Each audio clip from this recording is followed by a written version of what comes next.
Howdy, howdy, fellow movie watchers, and welcome to this very special Thanksgiving gift edition of the Wisco Movie Watchers podcast. I'm your host, Evan Davies, with our co-host, Dylan Davies. Today, for this very special holiday episode, because frankly, I hate Christmas. I think Thanksgiving is way better, and we should actually do something to make it even more spectacular than it already is. We want to give you a very special episode. We're doing a rewrite episode in which one of us, in this case me, has rewritten a movie that is controversial to say the least. And we have rewritten Star Wars Episode 1, The Phantom Menace. And you'll be shocked by Dylan's face. He wanted nothing to do with rewriting this movie. That is 100% true. I watched it for our episode covering it for the box office series, and I want nothing else to do with it. You're also very out on Star Wars. You're just like, I don't need new Star Wars. I don't care. I could go the rest of my life without watching another Star Wars movie, honestly. That's really sad because of how cool Star Wars was at one point. I know, it's weird. Especially in our lives. I was obsessed with Star Wars as a kid for a long time. Yeah. And you were right there along with me, and then now you're just like... Yeah, I remember having lightsaber fights in the yard and stuff. Oh, it was always fun. Yeah, it's fun. You gotta have it. So, I think that's a great way to preface this. Beyond the fact that obviously, you know, everyone loves to shit on Phantom Menace, but now it's got a lot of apologists because it, in some ways, did accomplish the task of being the Star Wars for a new generation. Those that were gifted with the Star Wars original trilogy during the same time also can go back and say, nah, 4, 5, and 6 are way better than 1, 2, and 3. Yeah. But the original Star Wars is obviously it's a class in cinema, really, in some ways, because it just completely changes the game. Empire is inarguably one of the best sequels to a movie ever made and is spectacular. And Return of the Jedi, although it does start getting into a little bit of that toyetic mood of Star Wars, there's just enough of it to be fun and kitschy, but it's still taken pretty seriously and is very, very good. Whereas you get to 1, 2, and 3, and it's just, let's make I don't know. Yeah, I would say you can see where the prequel starts, you know, it starts leaking in.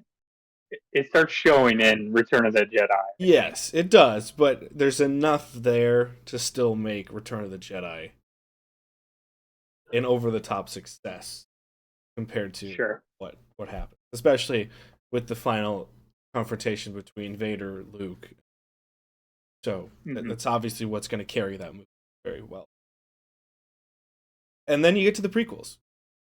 So when rewriting the prequels, I have rewritten, I've done a scene map. Obviously, we're not going to do word for word a reading. We're not going to each play 15 characters.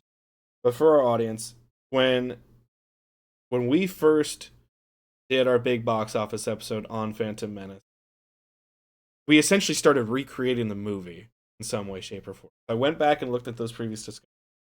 And I also looked at a lot of good YouTube resources. One specifically is Caravan of Garbage, in which they ask a lot of valid questions as to why is it like this? Why is it like that? And one thing that they point out very astutely is it feels like way too much of Phantom Menace just happens because they need the movie to keep happening. There isn't a whole lot of cause and effect to where it's like, well, this happened, therefore we need to do X. It's a lot more of, I don't know, we gotta get Anakin. I don't know, Qui-Gon's gotta die somehow. There isn't a whole lot of actual cause and effect. So, here are some major differences that I focused on while rewriting this. Count Dooku is in this now. It makes no sense to me that Count Dooku is supposed to be the super central character to the prequels. and he's not even in episode 1. Introduce him as early as possible. Star Wars is always meant to be, under George Lucas, is always meant to be a story about family. Well, Count Dooku is far more of a tragic, sympathetic character if you actually cover him when Qui-Gon dies.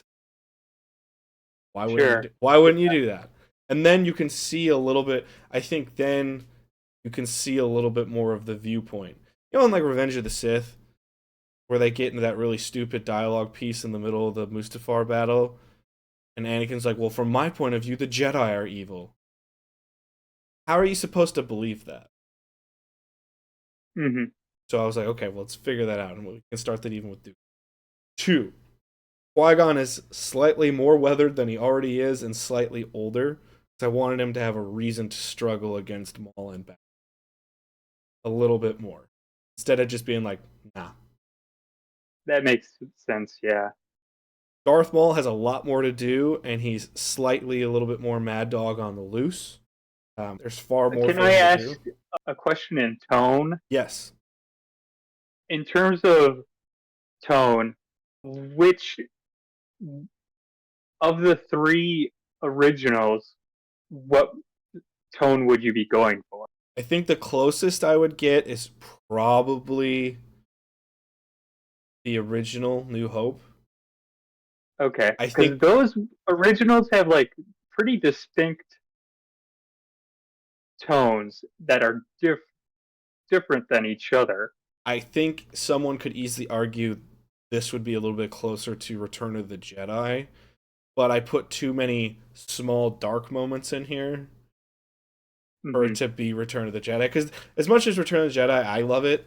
There's not a lot of dark moments in it outside that one time that like No, there's barely any. it's Vader just really goading Luke into trying to get to the battle. Otherwise, there's not a whole lot of Yeah, darkness in the movie.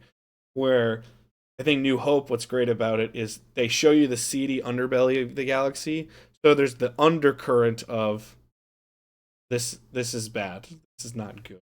I really that was more of where I yeah, was going. yeah, yeah. The first one definitely mixes a lot more of the gritty with the lighter tone stuff, Yeah. and it shows like Luke's, what is it, aunt and uncle, like Yeah. their burnt corpses and stuff. So it does go a little darker Yeah. than Return. Yeah, I would say that's where I'm closer to the to New Hope. I don't think I could get Empire in this one. Yeah, To me, Empire should be your Revenge of the Sith. That should be where you are. yeah, that makes no sense. So, and I wanted to make sure I set up a lot of pieces to where we're. Number 4, biggest thing for tone. Jar Jar Binks isn't a bumbling idiot. He's far more capable, and he's a So you're true. gonna keep his character? I am because of this. When you look at Jar Jar, it's the problem is that I think the other thing is this is there is no way for the prequels to not be compared to the older ones beyond obvious that it's like, oh, it's Star Wars, a new trilogy. The whole structure is set up the same way, where even character wise, it's supposed to be Anakin, Padme, and Obi-Wan are the new trio of characters Yeah. like Luke, Han, and Leia. Yes. And when you look at it, Jar Jar is really supposed to be Chewie. But there's Sure. Yeah, that does make sense. but there's nothing really redemptive about Jar Jar, and you don't know why he's there. Besides he's just he's there. So I have he's far more capable and he's a true mirror of Chewbacca. And the reason he's even in this short term, he's an emissary between the Gungans and the people of Theed, which is the capital city of Naboo. So between Padme's people and the Gungans. That's why he's involved in the first place. And then after that kind of relationship broke off between the two parties, he stayed and remained loyal to the royal family that Padme is from. So he has an existing relationship with Padme. There's a reason for him to be there. There's a reason for him to stay involved and be protective. And he's not just some bumbling moron that you just want to slap across the fucking face. That was a big thing Yeah. for me. Also, you'll notice Obi-Wan Kenobi, a lot nicer in this movie to people, not calling people pathetic life forms anymore. Because Yeah. Well, not very redemptive for yeah, he our just favorite lacked. hero of the galaxy. Yeah. Well, yeah. In the original, he just kind of lacks character, just the entire time, really. That's the thing, he lacks character in general. And when you actually look at Obi-Wan, when you're looking at his dialogue, he's not likable. I don't know how I ended up falling in love with Obi-Wan Kenobi at such a young age. It's by Obi-Wan's by far probably my favorite character in all Wars. I have no idea how I ended up liking him. When you look at the dialogue, and Probably Ewan McGregor. That's probably it. He probably is it, just a likable guy. because there's a huge tonal shift. Where at first he's just this like kind of snotty teen Padawan, and when they pick up Anakin, he legitimately says, "Why do I feel like we've just picked up another pathetic life?" Like that's how he's talking about human life. That's how he's talking about living beings when you're supposed to Huh. value everybody I as don't part of the remember that. force. That's his direct quote, and you're like, how does that help anybody? How does that help anybody like you? That's a problem. So you will see Obi-Wan has more to do in this movie, and he's not a prick. Another thing that we talked about a lot, Padme is much younger. She's 11, so the age gap between them is 1 year. I made Anakin 10, That makes and I made Padme Yeah. 11. Get weird of the Yeah, I weird remember age gap. talking about that in our review. It's just like it's so strange the choice they made with that. Makes no sense. Yeah, get rid of the weird age. I literally have my note is get rid of the weird age gap that gives the ick. You just Yeah. you don't need it. Tatooine sequence is morphed. I try to give more reasons as to why they can't take simpler routes. Caravan of Garbage does a really good job of showcasing this. Episode 2. Padme and Anakin take the fucking space bus places. Why couldn't they just do that in Phantom Menace? Well, because they don't get Anakin that way. I take care of a lot of those simpler issues to make it more of a reason as to why you need some. And What the hell's the space bus? they take essentially a bus, like the galaxy's version of a bus. They take that to different planets when Anakin is essentially Padme's secret service, and they're Ah, and okay. so if those things exist, when your ship breaks down, why wouldn't you just do that to get back to Coruscant? Okay. Yeah, that makes sense. You gotta have more reasons as to why you have it. Because the other thing we both said in some of these challenges of rewriting when we've toyed with this idea in the past is try to keep as much of the movie as possible, not because you love it, but because you're being a little bit more faithful in a rewrite to. Yeah. And so I was like, okay, I mean, you want to be respectful of the original author's right. viewpoint. And so I'm Oh, trying. also, it should be stated, I watched Phantom Menace for our review, like 2 months ago? A couple months ago, yeah. Yeah, and before that, I probably hadn't seen it for like 10 years. And I haven't seen Attack of the Clones or Revenge of the Sith for that long. So I won't remember a lot of the prequel stuff, I will help just so you you. know. I will help you as much as possible to do that. So one thing I think Okay. is very, very important is all three of the secondary Sith villains throughout the prequel trilogy all are an echo of Anakin. They're all a mirror to Anakin's journey through the dark side. For instance, Maul is raw power that needs guidance, or what I always refer to as a governor, like in a car. How a governor won't allow you to get past a certain speed based on what they do to your engine. That's what Maul is. It's no different than Anakin. Anakin is raw power that needs guidance. He needs that. Dooku is a fallen Jedi who has his ideals and emotions used against him, burned to the dark. Exactly what happens Mhm. to Anakin. And Grievous has his downfall and is turned into the warped metal warrior that he becomes, and he's stuck in perpetual agony, and all he can ever think of is his vendetta, which is what Vader is. He can't escape because he's in constant agony. That's the whole Yeah. point of all three of those characters. But those characters also all feel pretty one note sometimes. They get 100%. the reason those characters are beloved in the community for more than just being cool is because of the Clone Wars series. Because they all have a lot Yeah. more to do. Yeah, I was gonna say the only one with depth is Dooku, And and it's probably just because it's Christopher Lee. yeah, it's Christopher Lee, and he actually got dialogue. Grievous doesn't talk that much; he's just an idiot.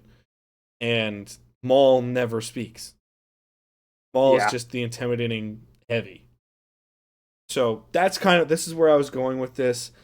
I still have some problems with what I wrote, and it's mostly the narrative of George Lucas that I'm working with. But not to shit on George, but that's again, we're trying to be faithful. So here's the opening crawl to the new Phantom Menace. Conflict slowly Um, builds. just one sec. Yes. Just as a recap, can you give me a little gist of the original crawl? The original crawl is about taxation and trade routes, where they don't set up the wider galaxy. They set up that there's corporate greed in the galaxy, and the reason Naboo is under occupation is because the Trade Federation wants it for their own purposes. And that's why, and it says 2 Jedi Knights have been dispatched for part of the negotiation. Or, Mm-hmm. and they're talking about taxation, trade routes. That's the call to action. And nobody gives a shit. Okay. And even when they begin the story, there's the famous, in circles of Star Wars, the famous quote where, I have a bad feeling about this. Obi-Wan, the first line of the movie is, I have a bad feeling about this.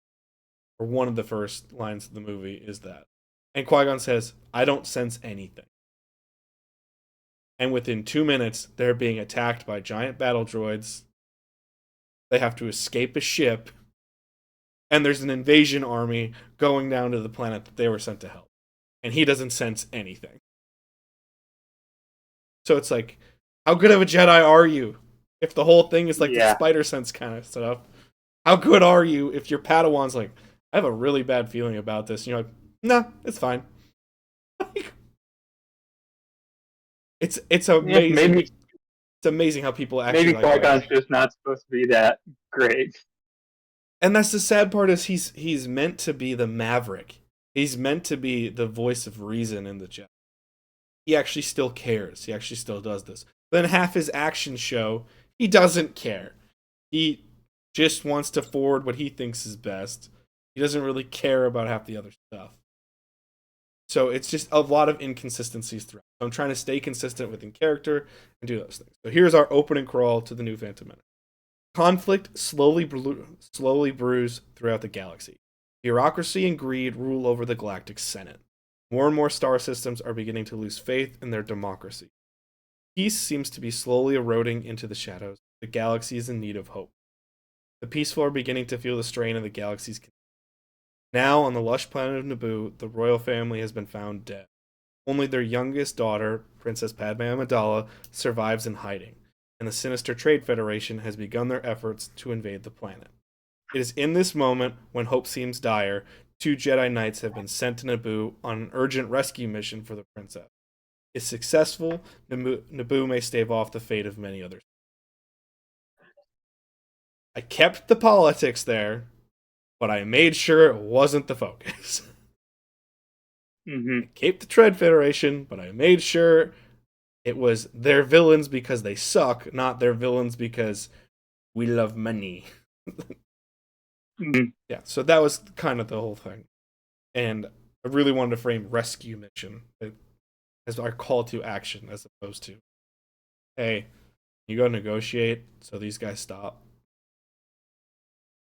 So the opening scene would be a rescue mission to Save Padme. A rescue mission on Naboo. Yeah. Really, that's Okay. that's where you're going to. So Our first scene, the Trade Federation ship allows a small ship to pass through their blockade. They send communication for the puppet government that they put in place since they're behind the assassination of the royal family, obviously. They've sent communication for the puppet government to go send a detachment to investigate the ship they left. Because they want to know why is the ship coming through our blockade, all that kind of stuff. Go investigate. A battalion of battle droids goes deep into the forest of Naboo in search of the ship and its crew. And the battalion is quickly wiped out by a young Jedi Padawan, Obi-Wan, moving stealthily behind the trees, and a Jedi Knight, Qui-Gon, charging forward once the troops are all thoroughly distracted. So, within the first 3 to 4 minutes of this movie, you're getting the action you actually need to make this worthwhile. Any problems thus far with our just first couple scenes? Nope.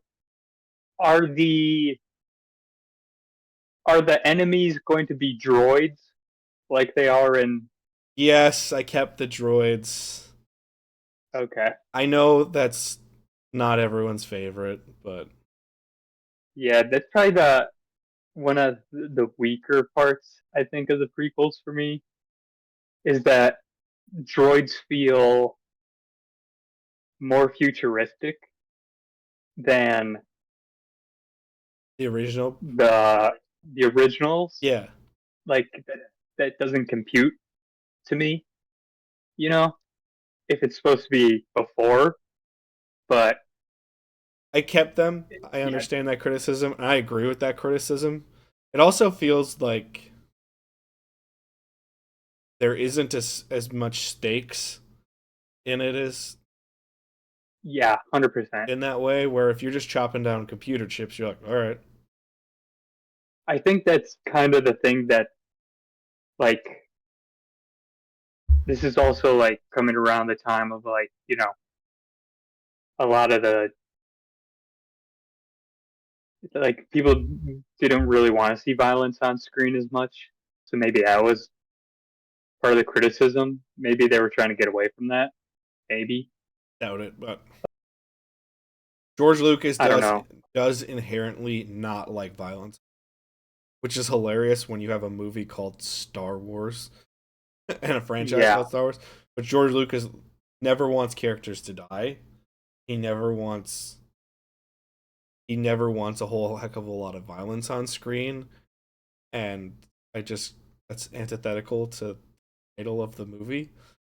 So Yeah. And it especially doesn't make sense because he's basing his entire universe that he created off like samurai pictures and stuff like that. yeah, so again, it's part of the tough part they're going through. So they've wiped out the droids. Qui-Gon and Obi-Wan use the speeders that the droids came in on to go in search of the missing princess's homing beacon. They have a homing beacon. They're trying to go find her. That's why they're there in the first place. They just don't know where she is. The Jedi arrive on the shores of a grand lake. They do in Phantom Menace, where they sense a fearful presence. The homing beacon seems to be coming from inside the lake. Before they depart to search the area, they encounter Jar Jar Binks, Gungan in service to the princess. Jar Jar implores them to follow into the lake. So he appears from the lake, just like he would, not an idiot. Question: Yep. Will what Gungans, right? Mm-hmm. Will the Gungans have accents? Not stupid accent. I have no issue if they have an accent, Okay. but not stereotypical accents. I would Okay. I would put them more into when Admiral Akbar's speaking in Return of the Jedi and he's not yelling in the ship but he's just talking. That's what I envision it. Yeah. Just Okay. aliens that can speak. You have to give them a small inflection to make them feel less human, but they can't be so inhuman that you can't connect with. Yeah. I look at it that way, where obviously everyone remembers Akbar for "It's a trap," but Yeah. when Akbar's just speaking, there's a small inflection in the voice, but it's not, what the fuck is this? So, Yes, because yeah, immediately the Gungans have like an off-putting accent. yeah, Jar Jar certainly does not have that. No, they don't say the Weesa gonna do this or Misa gonna. No, we're not doing that. They speak with a slight accent to make them feel more alien, but not so alien that they're intangible to human beings. Mm-hmm.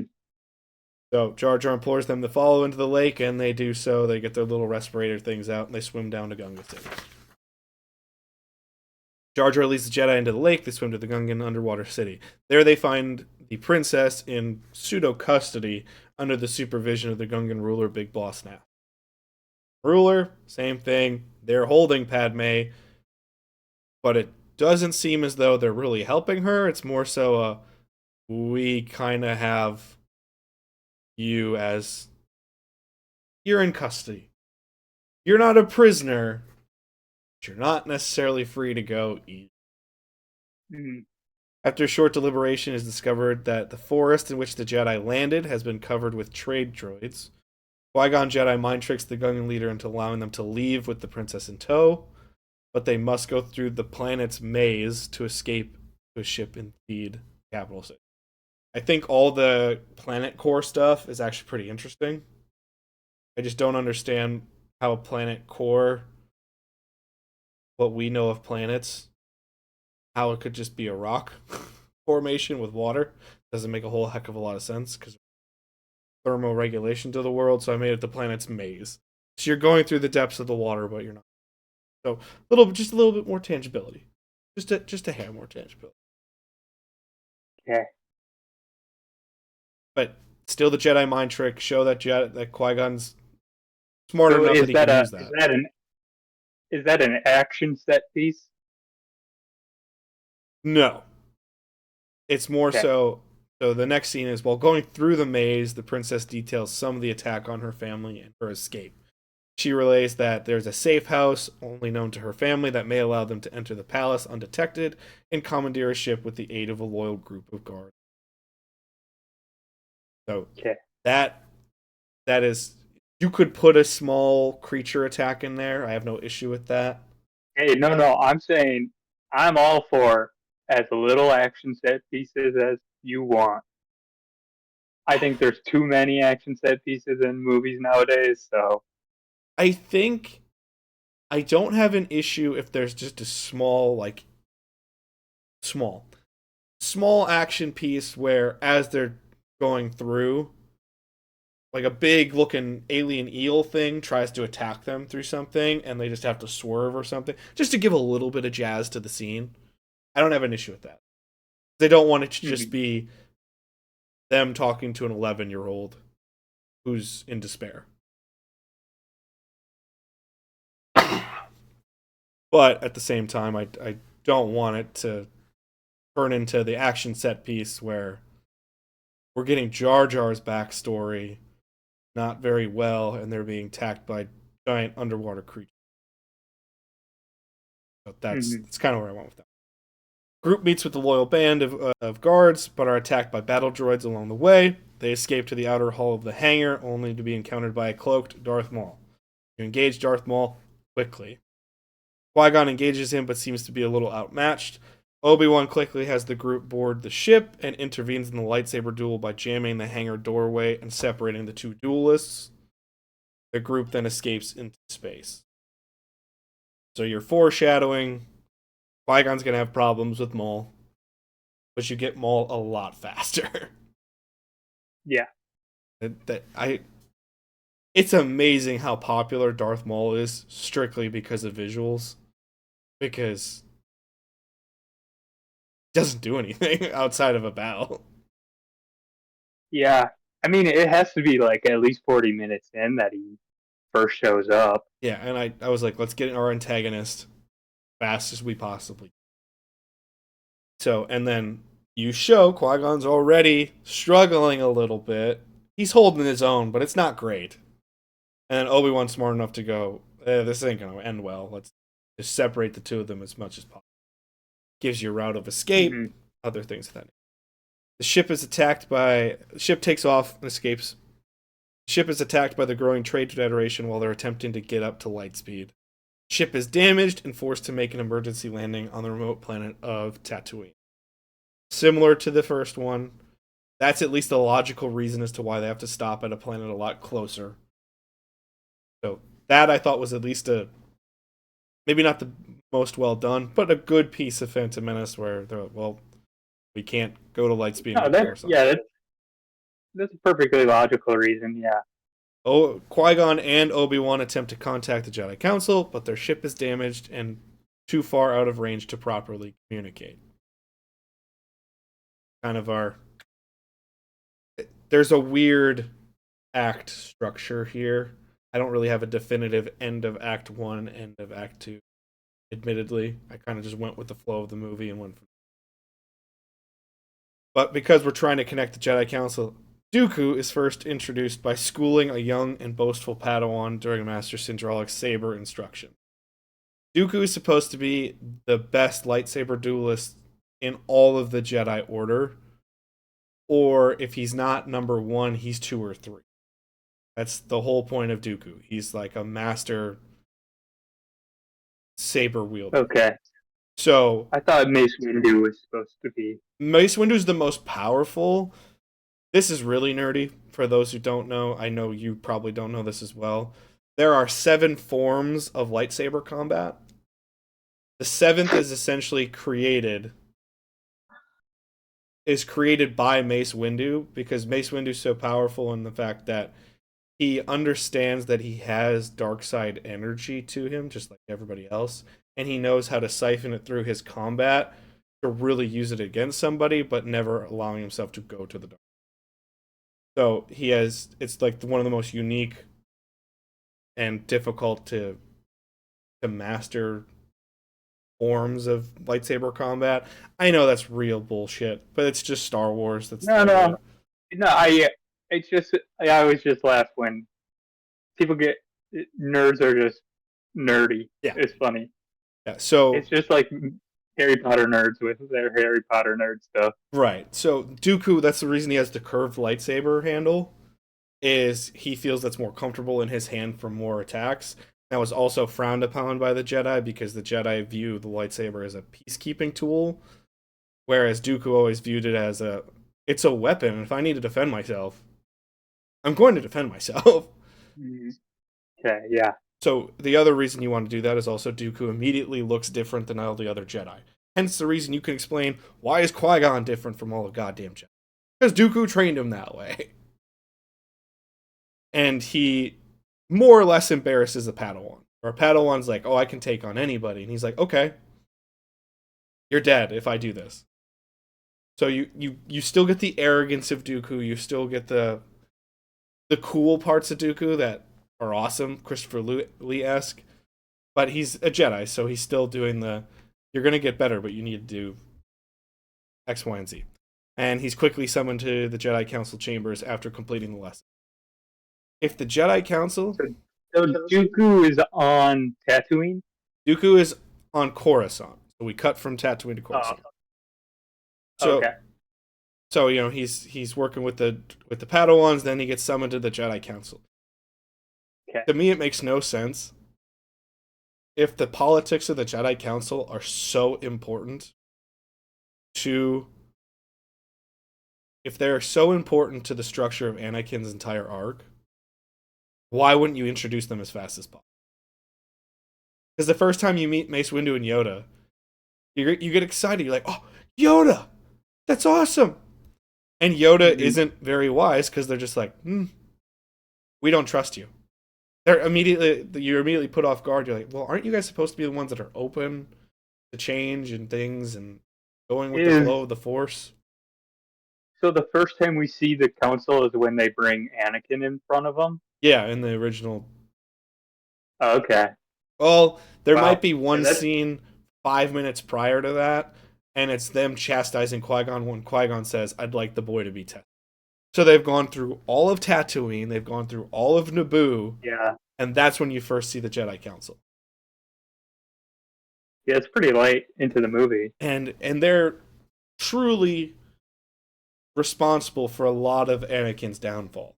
So I would like to introduce them as fast as possible. That was one thing that we talked about a lot in our previous discussion is get these elements as fast as possible so they have more impact because then they're more of a priority. Yeah, not only that, like that is a lot of your major players Right. in the trilogy. Yeah. So Dooku does that. I'm using a lot of cut back and forth pieces. We then cut back to the Trade Federation Viceroy and the Oh, puppet here's governor. another question. Yes. If you had a choice, puppet Yoda or CG Yoda? I would go CG Yoda on that one. I think it looks better, obviously, because Yeah. that's where you're going. Because also, this begs a great question. Because I love Puppet Yoda, just like everybody else does. If Jar Jar is completely CG, why wouldn't one of the most popular characters you've ever had, if you're going to reintroduce this franchise and use him, why wouldn't you immediately change him to make him look better? My argument would be to keep him a puppet and not have him duel anyone. I think you need him to eventually duel somebody. I would argue you could show him being more strong with the Force by being more wise, maybe. Sure. But that's just my personal preference. Just because, like, I don't know. I really like the practical elements of Yoda. I do too. But yeah, I totally understand if like you want to keep Yoda as like it is fun to see Yoda duel. I'm not gonna lie, it's cool. Yeah, it's fun. And I mean that's the biggest that's why Attack of the Clones for an entire age group. The first time you walked out of the theater when you weren't thinking about the whole movie and you were only thinking about the Mm-hmm. last saber fight, everyone was like, "This is the coolest thing ever." Because Yeah. and the thing is, it's now been shit upon for decades at this point, but people do not remember correctly. When Yoda pulled out that lightsaber, entire theaters cheered because they just went, Mm-hmm. "No fucking way is Yeah. is Yoda about to pull out a lightsaber and duel someone?" Mm-hmm. And then they're completely just blown away by his lightsaber style, where it's super Yeah. acrobatic. And that's one of the things I will say, attention to detail, that I like that George Lucas did. If you're going to do that, but he's this old, decrepit being, it's when he's dueling, he's just channeling all his force energy as much as possible. And the second he's done dueling, he's like exhausted because it just takes Mm-hmm. so much out of him to do that. So that's why he doesn't do it often. And I like that detail. So good question though. Sure. Good question. I think for this one, I would take under advisement. I might write 2 future drafts because I am eventually gonna, do the whole trilogy just because it's now a challenge. I might do 2 different pathways. Does Yoda duel or does Yoda not duel? Because it's not going to change the Mm-hmm. overall stories all that much. Yeah. But nonetheless, we can go from there. Yeah, so we shot back from Coruscant to the Trade Federation Viceroy.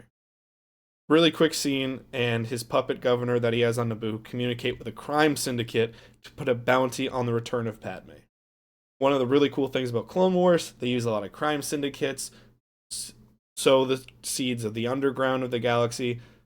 We need that in 1, 2, and 3, so we're going to put that in as fast.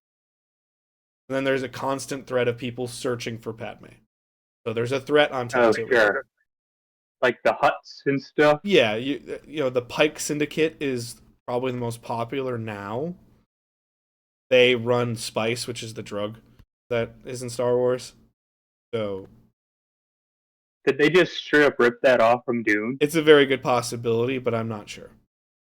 Because Okay. I've looked into it and I thought I saw something one time where spice even pre-exists Dune, Okay. but I'm not entirely sure. And Dune's certainly the one that is most popular with spice. Yeah. So So there's a very good possibility. I'm not trying to defend or say one way or the other because I don't fucking know. I've looked into it and I've seen multiple things. Huh. Because I got introduced to Spice through Star Wars because I was never a Dune person. So then when I saw Dune and they're like Spice, and I'm like, who stole from who here? Who stole it? Yeah. And then you look back, you're like, oh, Dune was written before. Pretty logical Yeah. that who stole that one, if that's the case. So, but yeah, I'd get the Pike Syndicate involved. I'd get a lot of the crime elements involved as fast as possible. Just get the bounty hunters out there. They're cool. People know them. People know the threat. Use them. Oh, sure. Yeah. We cut back to Coruscant. Dooku goes in front of the Jedi Council. He questions the motives behind the Jedi Council's actions, believing them to be more too adherent to the Republic's wishes. So he thinks they're too much of a lapdog organization where, why did you send just 2 people to do this job? When, we don't need to appear balanced between people when they're doing illegal occupation of a world. We should have just went in and took care of business. And they're constantly going back and forth ideologically. Mace Windu confronts him about all that stuff. So they're just arguing. They bring up Sifo Dyas. Do you know who Sifo Dyas is? No idea. Okay, so for our big Star Wars nerds out there, Sifo Dyas is a Jedi that orders the creation of the clones. Okay. He is mentioned one time in the film trilogy. Once. Or maybe a couple times. But it's only because he ordered the clone army. Nobody knows who he is in the film trilogy. No one knows anything about him. Nothing. You just know Master Sifo Dyas. And was way too much up for it, to the point where it says 10 years ago. And that's the time jump between episodes 1 and 2. So as a kid, I always thought Sifo Dyas was Qui-Gon. Because I was like, oh, 10 years ago, prominent Jedi that does some stuff that's outside of the realm that the Jedi would like, knows that there's going to be a problem. Maybe Qui-Gon did this. Because there's just nothing. If the clones and the Clone Wars is such a big fucking deal, maybe we should have the people involved in it in the fucking movies. I'm gonna fan cast it right now, and I'm gonna change it so it's Maggie Smith. It'd be a woman, not a problem. The thing is that Yeah. Sifo Dyas makes one appearance in actual character form in all of Star Wars. It's in one of the last. Okay. It's in the original last episode of the Clone Wars. Is it a dude? Yes, Oh, and of course it is. and it's not even actually Sifo Dyas. It's the embodiment of the dark side trying to corrupt Yoda on a dark side planet. Is it an old dude or a young dude? He's more like ragged, middle-aged, and crazed. Okay. Alan Rickman. Alan Rickman honestly would be pretty good as Sifo Dyas. So I wanted to get Sifo Dyas involved as fast as possible. Just make him sound like a crazed old man. Make him sound crazy, that he'd be a little bit more of a maverick. So Dooku values Sifo Dyas. They clearly don't. And the council just tries to brush him off as, hey, that's a crazy old man with crazy visions and he can't control them. So that's why we don't let him do shit anymore. And Dooku and kind of the maverick side of the Jedi are all saying, he's clearly having force visions that we don't understand. Maybe we should try to understand. Mm-hmm. Then they also immediately throw that back in Dooku's face and they question Qui-Gon's tutelage as being too lenient and too maverick. Hence the reason Qui-Gon is too lenient and too maverick in his teaching. So you already get the parallels between Dooku explaining why Qui-Gon is the way he is without having to say, I just don't believe in the Jedi way all the time. You have a little bit more character interaction. Cut back to Tatooine. Captain Panaka, do you remember him? He's the security council guy for Padme. Black dude? Yes, that's the easiest way to say it. Black dude with the big flat hat. Okay. Captain Panaka and Obi-Wan leave the ship, and they go. Once they're on Tatooine, they go into Mos Eisley, which is the big city that Anakin lives in. They go to the spaceport, and they find that there's just a swarm of bounty hunters looking for Padme. Like they all have they all have the like the what the fuck is it? Oh my god, not telegram, hologram. The hologram projectors with Padme like on their little things saying like, "Have you seen this person?" Have you? They all have postings up everywhere. So, and they return back from the spaceport going, "Not going to be an option because even if we get her out of here, we're going to lose half the people with us. They're all going to get gunned down by these bounty hunters. We can't use that option, and we're not going to really have enough time to get into to book passage privately. So at least there's a reason why you can't do the most basic shit. You have to stay on Tatooine and figure out your problem." After this, Qui-Gon and Obi-Wan venture into Mos Eisley, and they begrudgingly are going to take Padme with them. They don't think it's a great idea, but they also don't want to leave Padme out on the outskirts of town with just the normies. They'd rather have a Jedi there because of Darth Maul and everything else. So, after conversation, she's dressed down considerably, and she's covered in dust of the desert to make it look like she's not a fucking princess. She's just a normal-ass kid. They go to the junkyard, they encounter Watto and a 10-year-old Anakin Skywalker. I gotta say, I'm glad you kept Watto. You like Watto? No, he's the best. There's a lot of people that say he's just a negative stereotype of a Jewish person, though. So he just makes me laugh, though. For some reason, he's just funny to me. So the thing is I don't view that as a Jewish stereotype, but I understand why others could. Yeah, once I hear that criticism, I go, okay, yeah, I see that. I can see why others get that in viewing it. I never got that. I just saw this weird alien greedy motherfucker being a greedy motherfucker. Yeah. I didn't see it as, well, look at his nose, it's so big. That's a Jewish stereotype. Yeah. But nonetheless, especially because like George Lucas is best friends with Steven Spielberg. I don't think he would be doing that. Beyond that, I think another thing is there's been a lot of criticism about Jar Jar being a racist depiction of black people from like the 1930s to 50s and not being able to speak. Oh, I didn't know that one. A lot of like walking, like classic jive walking from like racist cartoons and shit like that from back in the day. And so when you have other characters that invite that criticism, it allows you to open the door into other criticisms based on race.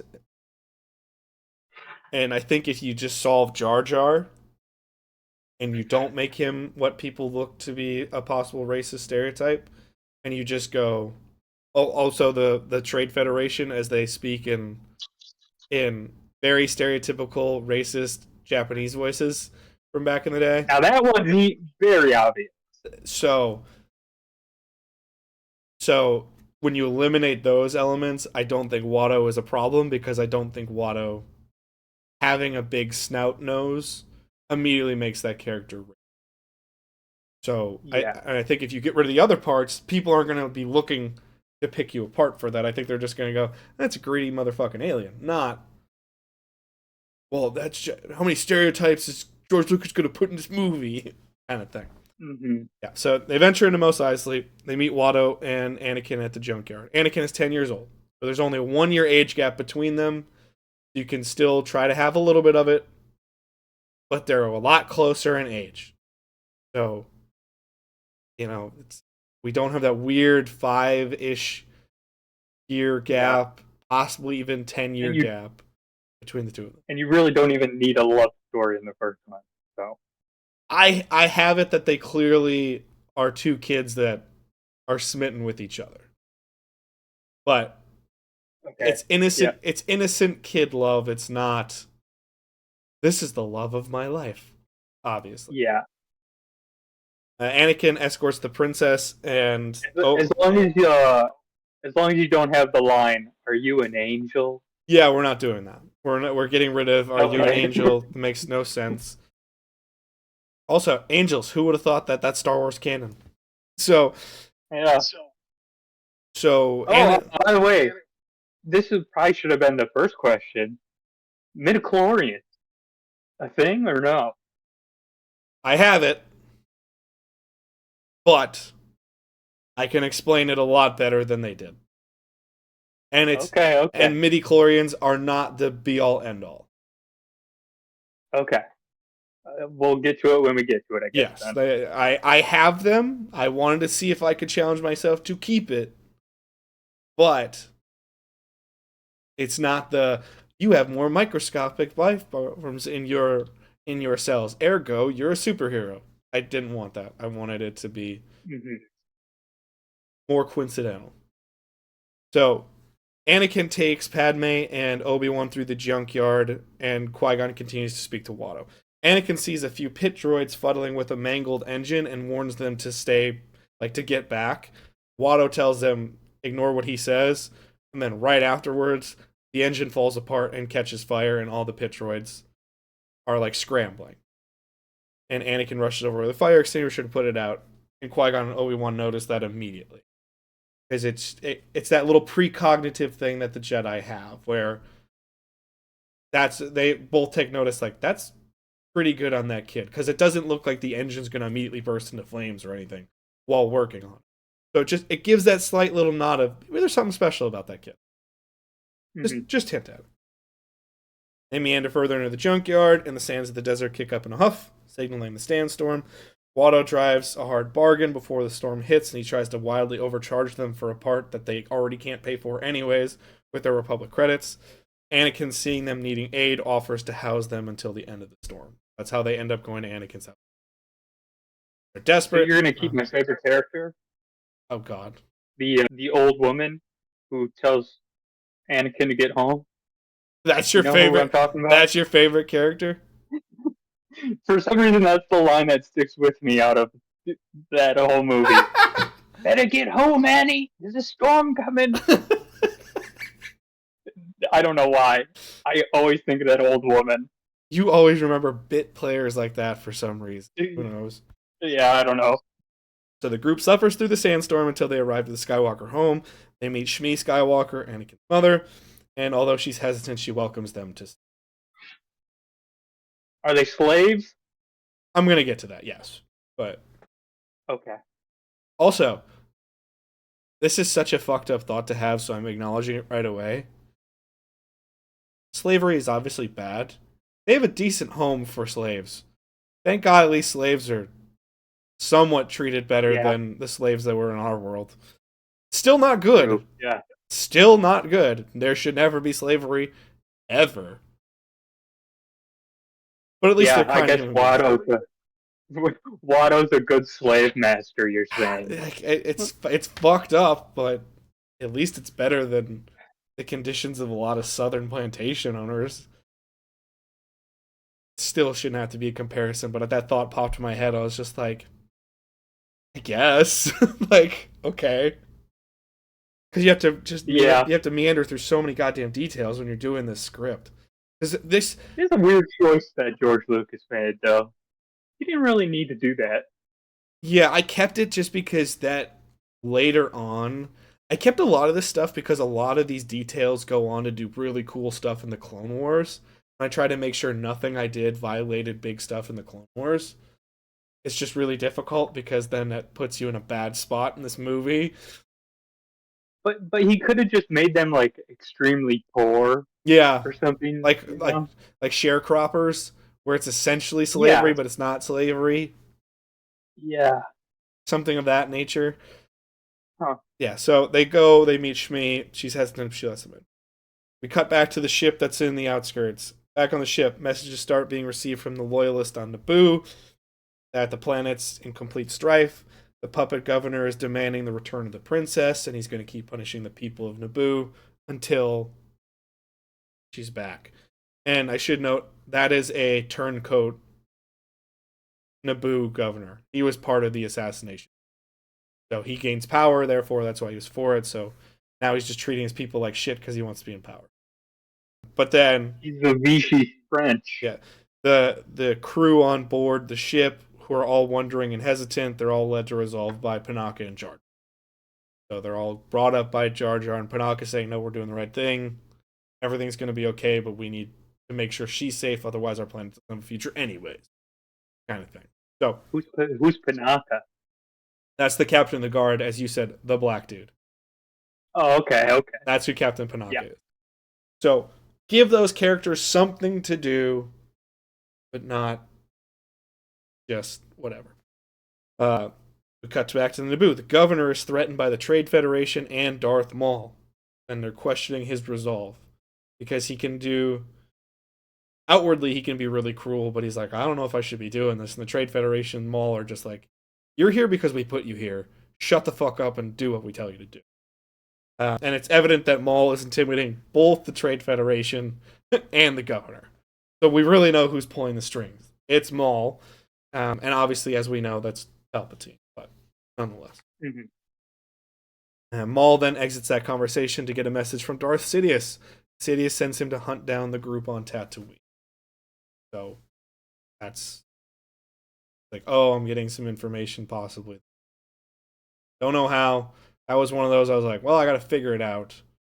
How does Maul do that? You can explain literally anything in the Star Wars universe by just saying the Force. Yeah. It's That's just the one thing that like I hate about the Star Wars universe. yeah, I wanted to avoid that because then also it then says if you can look for things through the Force so much later, why would Vader and the Emperor not be able to find Luke and Leia that fast? I know, but like there are times when like they can just sense things Yeah, I just mean because they have the they Force. can, and it's kind of like more of your impression on the Force makes it easier for you to be found through the Force. But I get it. Yeah. So either way, Maul sent to Tatooine, so that's gonna move. We're gonna have another threat there. So while they're looking over the city at night, Qui-Gon speaks with Shmi about Tatooine and what's happening there. They also talk about Anakin while he shows off his pod racer to Obi-Wan and Padme. As they speak about the predicament, the trio down below have their own conversation. Anakin offers to race his pod in the Boonta Eve race to win the prize money. They do some more building of the Boonta Eve race, or the Boonta Eve in Mandalorian that I'm going to include. The Jedi protested him racing for them. They're like, we're not going to put a kid in harm's way. No, we're not going to do that. They'd like, well, maybe we could race for ourselves. We're Jedi. We could probably figure it out. But that's struck down when it's notified that no off-worlder can register for the race by now unless you have really seedy connections, which they clearly don't have. And Anakin then offers to race, as Watto always has a standing relationship because of his gambling connections. So Watto can get them in with Anakin, as Anakin's done it before. But he can't get them in. And clearly wouldn't want to because he wants them to be held up for money. Qui-Gon seems willing to consider, but Obi-Wan's really hesitant about that. He's just like, this is not a good idea. You keep those elements, but you do it in a much better way for the two of them. And it's in that conversation that Anakin and Shmi are revealed to be slaves. Anakin says he'll race without his mother's consent to help them, but that's shut down by both the Jedi and Shmi. So they're both like, no, shut up, you're not going to do that. So you see the idealized kid help. You see an actual protective mother actually being a protective mother, and you're seeing the Jedi go, no, fuck, no, we're not going to do that unless we absolutely have to. All the groups start heading off to bed. Obi-Wan and Qui-Gon stay outside while the others go back. They just have a conversation, and they stew over the idea of possibly letting Anakin. If they're that desperate, they might just have to let him do it. It's an arbitrary rule. That was the one thing I was like, I don't know how the fuck I'm going to incorporate this goddamn pod race and make it real that Anakin has to be the one. But I'll try. I think the most logical way to do it would be that he somehow tricks his way into entering himself in to the race. It's a good one. Accidentally uses a Jedi mind trick. Oh yeah. Kind of shows that he has some abilities. Doesn't know about it yet. Yeah. That'd be a good one, yeah. And it would also show that, whoa, this untrained kid is really good with the Force. That's a good addition. I like that. So, and they kind of stew over the idea. Shmi tucks both Padme and Anakin into bed. They are both sleeping in Anakin's bedroom. Anakin's on the floor and gives Padme the bed to show her kindness. So you're already seeing, hey, they're kind. Is is Anakin building C-3PO? No, there is no Okay, C3PO in this. It makes no goddamn sense whatsoever that I Vader agree. wouldn't know 3PO. You can Yeah, explain 3PO not knowing, and you yeah, get too much that's information easy. from R2 to figure out why R2 wouldn't remember it, but it makes no sense that Vader wouldn't know 3PO. Okay, is C-3PO or R2D2 in this movie? R2 is, Okay, but no 3PO. okay. I'm just now it's been a while because I finished this script. Want to say while I was in Alaska, so that was almost 2.5 3 months ago. So I'm just don't think I put 3PO in, but nonetheless, we'll continue. I know we're going. So Shmi tucks them both in. I remembered the note that you said that like audiences automatically think characters are more favorable when mothers tuck their kids in. So I Yes, wanted to make it a little bit more true. tragic, so I did that. And Padme's really distraught. This is kind of one of her first moments to really reflect on everything that's been happening. Anakin senses that she's grieving. Padme begins to open up a little bit, and Anakin stands up, shows her comfort, holds her hand, and Also, I would just like to note if you have Shmi tucking in Padme as well, that would give Padme a connection to Shmi as well. yeah, So like I do have that. at least there'd be at least there'd be some kind of connection between Padme and her. Whereas like I don't know if do they even talk in the original? Yes, but barely. Okay, I don't remember them interacting even. Yeah, there's a line in which Padme says, "I didn't know slavery still existed." The Republic's laws outlaw slavery, and then Shmi has to say, "Well, the Republic doesn't exist out here. That's not a thing."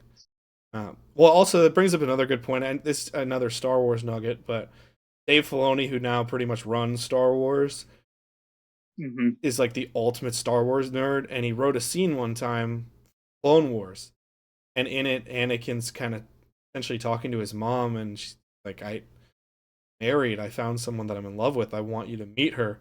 And Sam Witwer, who he play, he voices and mocapped for Yeah, Starkiller, I know who that is. Yeah. and then he voiced all of Darth Maul through the Clone Wars, and he's done a lot more for them as well. He's just like he's a Lucasfilm lifer at this point now with all the characters that he does. Hmm. He sat in the room and said, "That's a great take that you just recorded, but we can't do that." And everyone's like, "Who's the fuck is this new guy saying we can't do this?" And he's like, "They already met.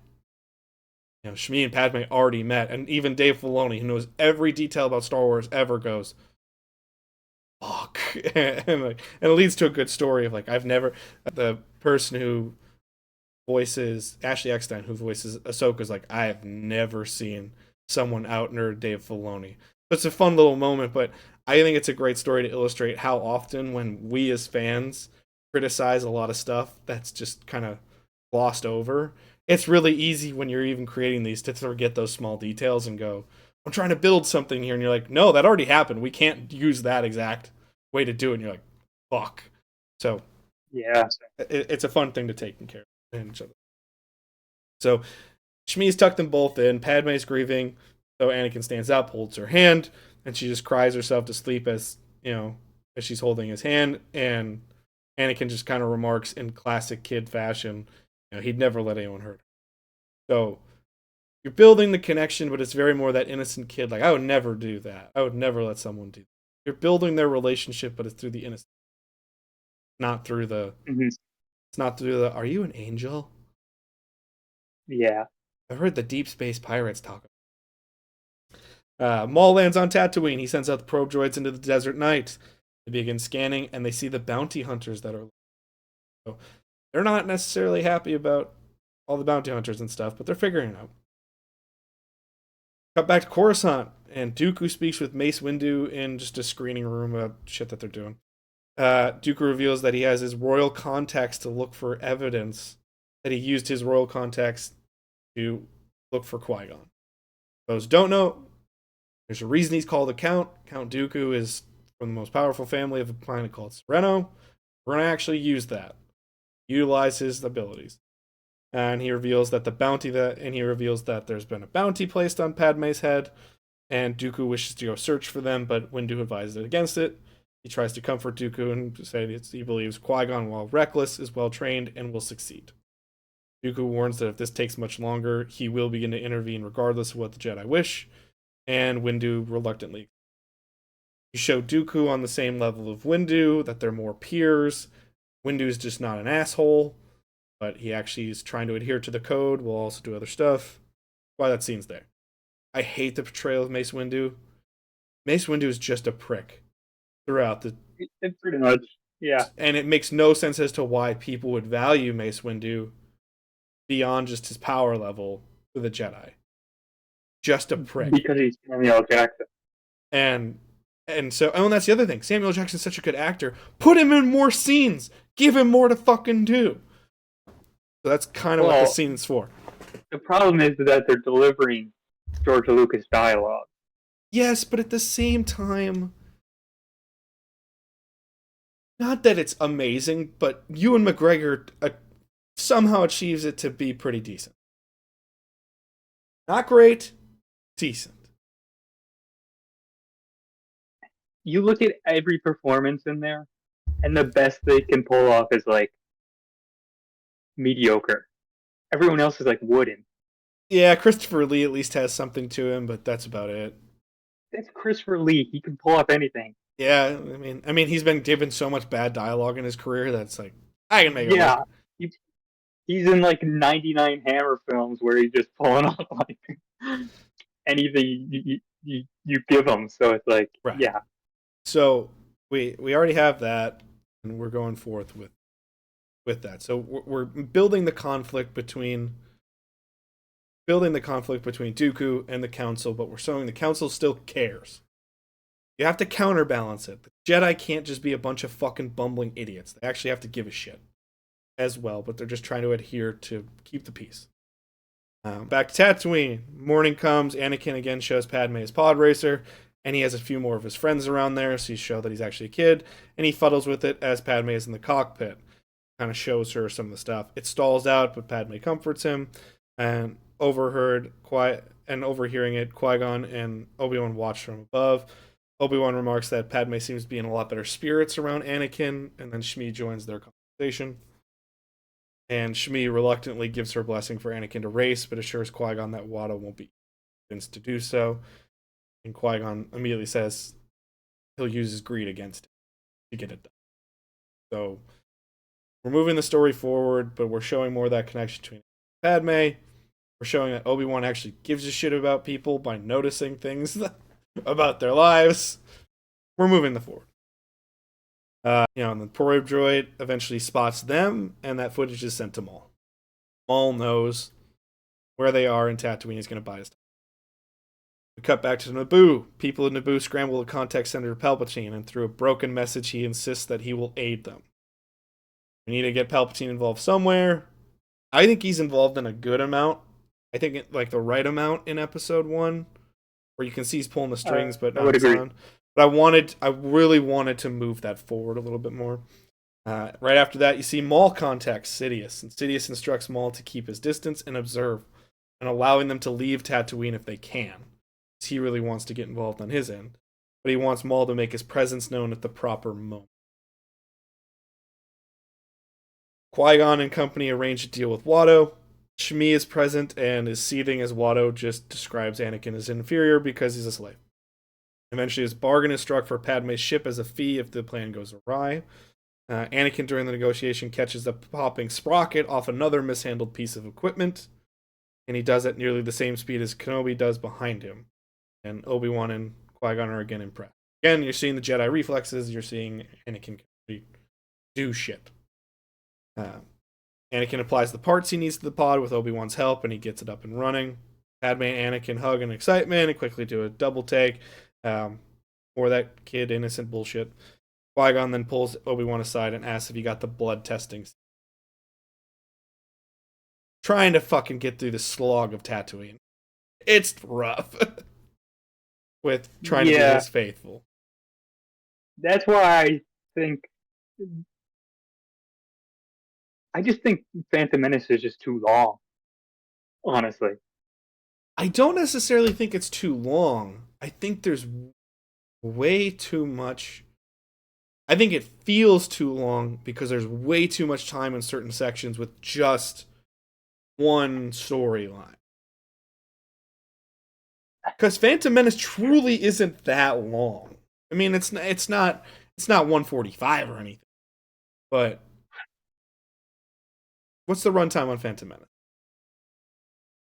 Okay, so New Hope 125, Empire 127, Return of the Jedi 135. All right, Um, that's the minute count. let's see. Then you got Phantom Menace 136, Attack of the Clones 142, Revenge of the Sith 140. So they are longer, They're longer, but they're every not single one. so much longer that you have to go, what the fuck? I think the reason they feel a lot longer is A, the stakes don't matter to you. Number one. But that's 15 minutes extra. And I think the reason I did so many cutaways from Tatooine is so you break up all that bullshit that happens on Tatooine. That is true. You do need to break it up. And so that's why I'm going a lot of fast cuts between 1 minute sequences, 2 minute sequences, where it's Dooku and the Trade Federation and Maul. So you're playing everybody's motivations forward. You're not just doing this bullshit. You're not just stuck with the kid saying, you know about pod racing? I love pod racing. I love pod racing so much. I am a pod racer. Like, Jesus fucking Christ, can we move along? So that's part of the reason I'm cutting so much as I do. Where the fuck was it? So they arrange the deal. They're impressed by Anakin being able to do all the stuff he's doing. They have the blood testing scan. The night before the race, Qui-Gon tests Anakin's blood. He then pulls it and pulls him off and then puts him off to bed. He speaks with Obi-Wan and shows him the results. And Shmi sees them and asks for clarity, and she pleads for the Jedi to free Anakin. Qui-Gon promises he'll do everything. During that sequence is when we talk about the midichlorians, where she first goes, why are you doing this? And they can say, well, we've seen a lot of traits. If your son can already pod race, that already gave us a good indication that his reflexes are that far more of a normal human being. Beyond that, we've seen far too many instances, such as precognitively knowing that the engine's about to catch fire, catching the popping sprocket in his hand, things of those natures, where he's way too special to think he's not something. We do this midichlorian test where we find it's coincidental. It's not a foolproof, but coincidentally, many Jedi have an elevated midichlorian count compared to people that don't have that, or that don't have force capabilities immediately show. So there is a correlation. It's kind of like science where you're like, it's not a direct one for one. You have a lot of midichlorians, ergo you're amazing. They can even, I would even put in there, for instance, our own Master Yoda doesn't have that high of a midichlorian count, but his understanding of the Force is unlike anybody else's. Whereas we have other Jedi, you can mention Dooku or Windu, where their midichlorian counts through the roof, and we see more Jedi have a higher count than a. I mean, we're talking about cutting runtime, though. Yeah. You don't need that. No one. Yeah, that's what my point is. Like, there's no one on Earth, I think, that watches Star Wars and doesn't understand. Like, there are people who are more powerful with the Force, and there's people who are weaker with the Force. Right. That was. So it's like you don't need an explanation.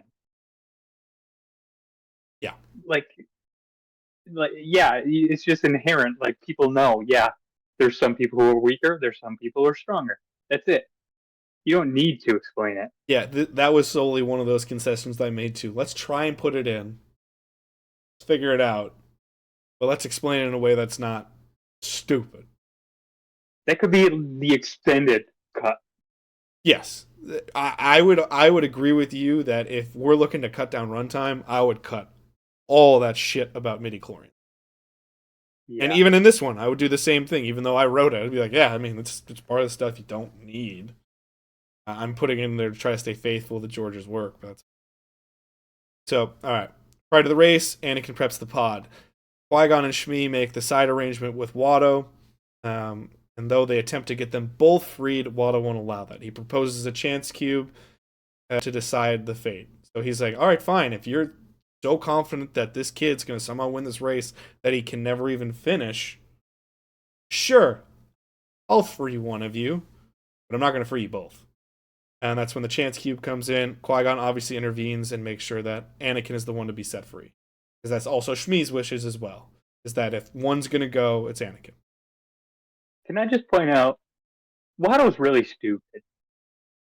He's Yep. smart enough to know that the Jedi can do mind tricks, but not smart enough to know that Qui-Gon's pulling some Jedi trickery with the chance cube. So it's more so of this is the way he interacts with Qui-Gon. He doesn't inherently know that he's a Jedi. We as an audience obviously believe that, but he says, "What do you think? You're some kind of Jedi?" Waving your hand like that. He doesn't think quite. I think you're supposed to believe that Watto doesn't think he's a Jedi. He thinks he's just some fucking trickster, you know, that he Oh, usually I always deals thought with. he knew. Yeah, no, and again, that's the problem with the dialogue and the action sequence, in which if you don't intimate that, whereas if like Qui-Gon does this underneath his robes or something, or just a small like 2 seconds of the hand thing, where it looks like Qui-Gon's going to try to use the mind trick, and Watto's too powerful for it, which is part of Star Wars canon.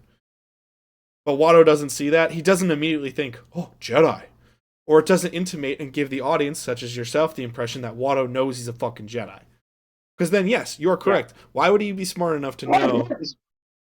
Why would he be smart enough to know that? Hey, Lupin. Lupin, it's just a dog. Oh, I love when Lupin gets to make appearances on the show. It's great. Hey, hey, hey. Calm down. Calm down.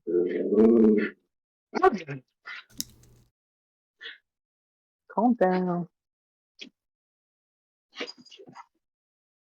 But then that doesn't make Watto look like a fucking moron. It just Yeah, that always confused me. it doesn't give you the how is he so smart and also so stupid. You just get the he's just a greedy motherfucker who thinks he knows everything but he doesn't.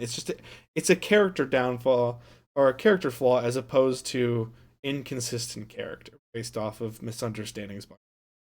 I think there's a lot of that throughout the prequel trilogy. There's a lot that when you do behind the scenes or you see the Clone Wars, like, well, of course it looks like that. But to a general audience member first watching half this shit, you're like, why is it like this? I thought it was like this.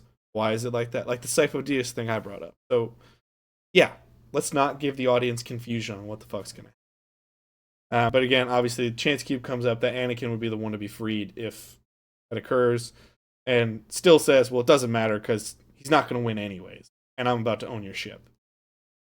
Boonta race is about to begin. Anakin's doing the final prep, and Sebulba comes to talk trash. Sebulba doesn't need backstory, just needs to be a prick. You don't need that little scene beforehand showing Sebulba beating the shit out of people. He's cannon fodder as a villain. Just let him be a prick. You can mention him through Watto. You don't need to see Sebulba. They all wish Anakin well, load him in the pod.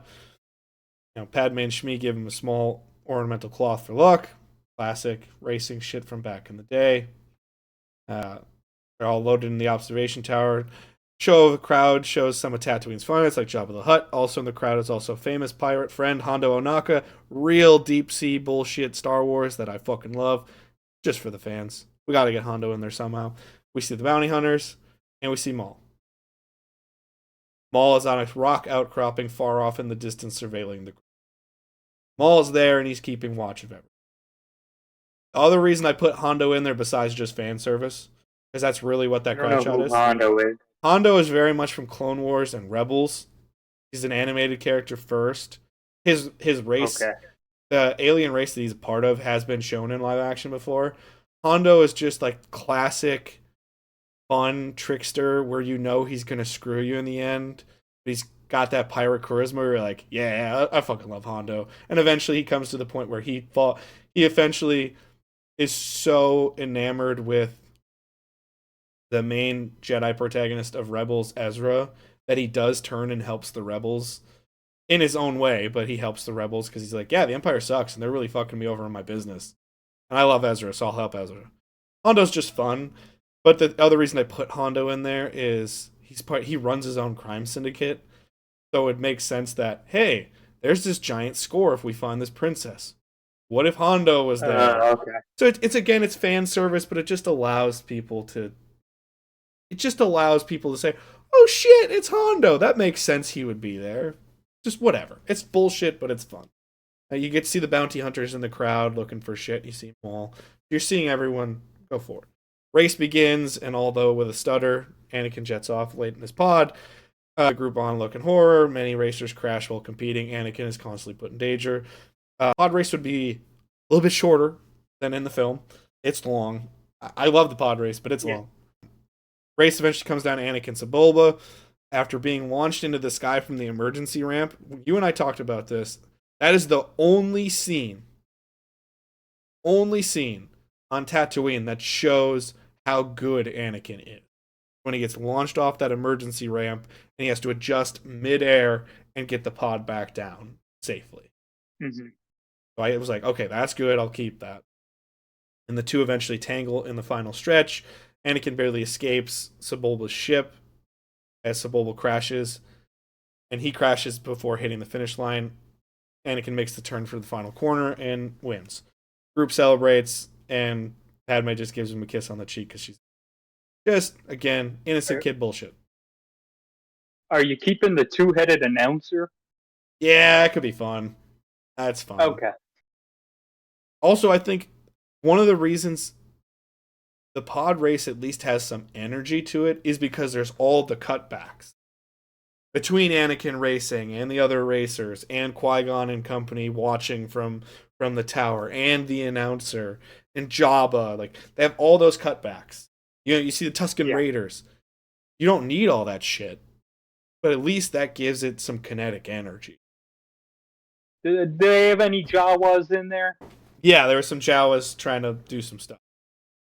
Okay, I was going to say, I want some Jawas in there. Yeah, I think you should keep... More Jawas. I think you should show Jawas, you should show the Tusken Raiders, you should show some stuff from Tatooine.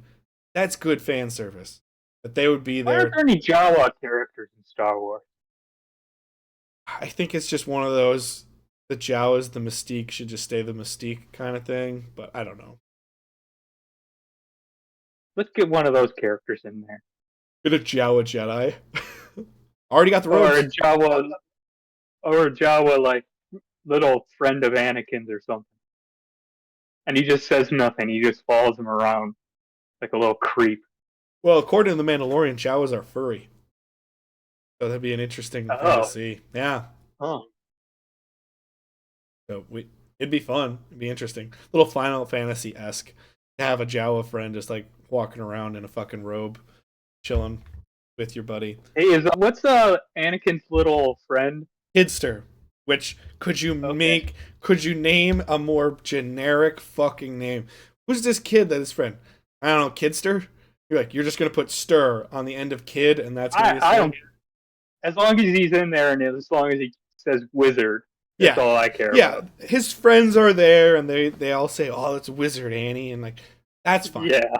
I have no, because that's what makes it tangible, is bullshit like that. That I'm fine with. Taking on Amazon. Now, they already celebrate. As I said, Padme kisses Anakin on the cheek. Again, you're just innocent child bullshit. Watto and Qui-Gon settle their business. Watto tries to protest the deal, but Qui-Gon threatens to go to the huts. Really smart. The bounty hunters overhear this as they spy from a distance and question their contract as Qui-Gon. Maul then attacks the bounty hunters and kills them. Qui-Gon goes to rejoin his friends. He stops with a concerned feeling of the Force. Maul looks on from above. Qui-Gon feels that a bunch of people just got slaughtered. Feels concerned, gets the feeling of malice, doesn't fully understand it yet because he doesn't see Maul again. Maul takes out all the bounty hunters because the bounty hunters were simply there to find Padme.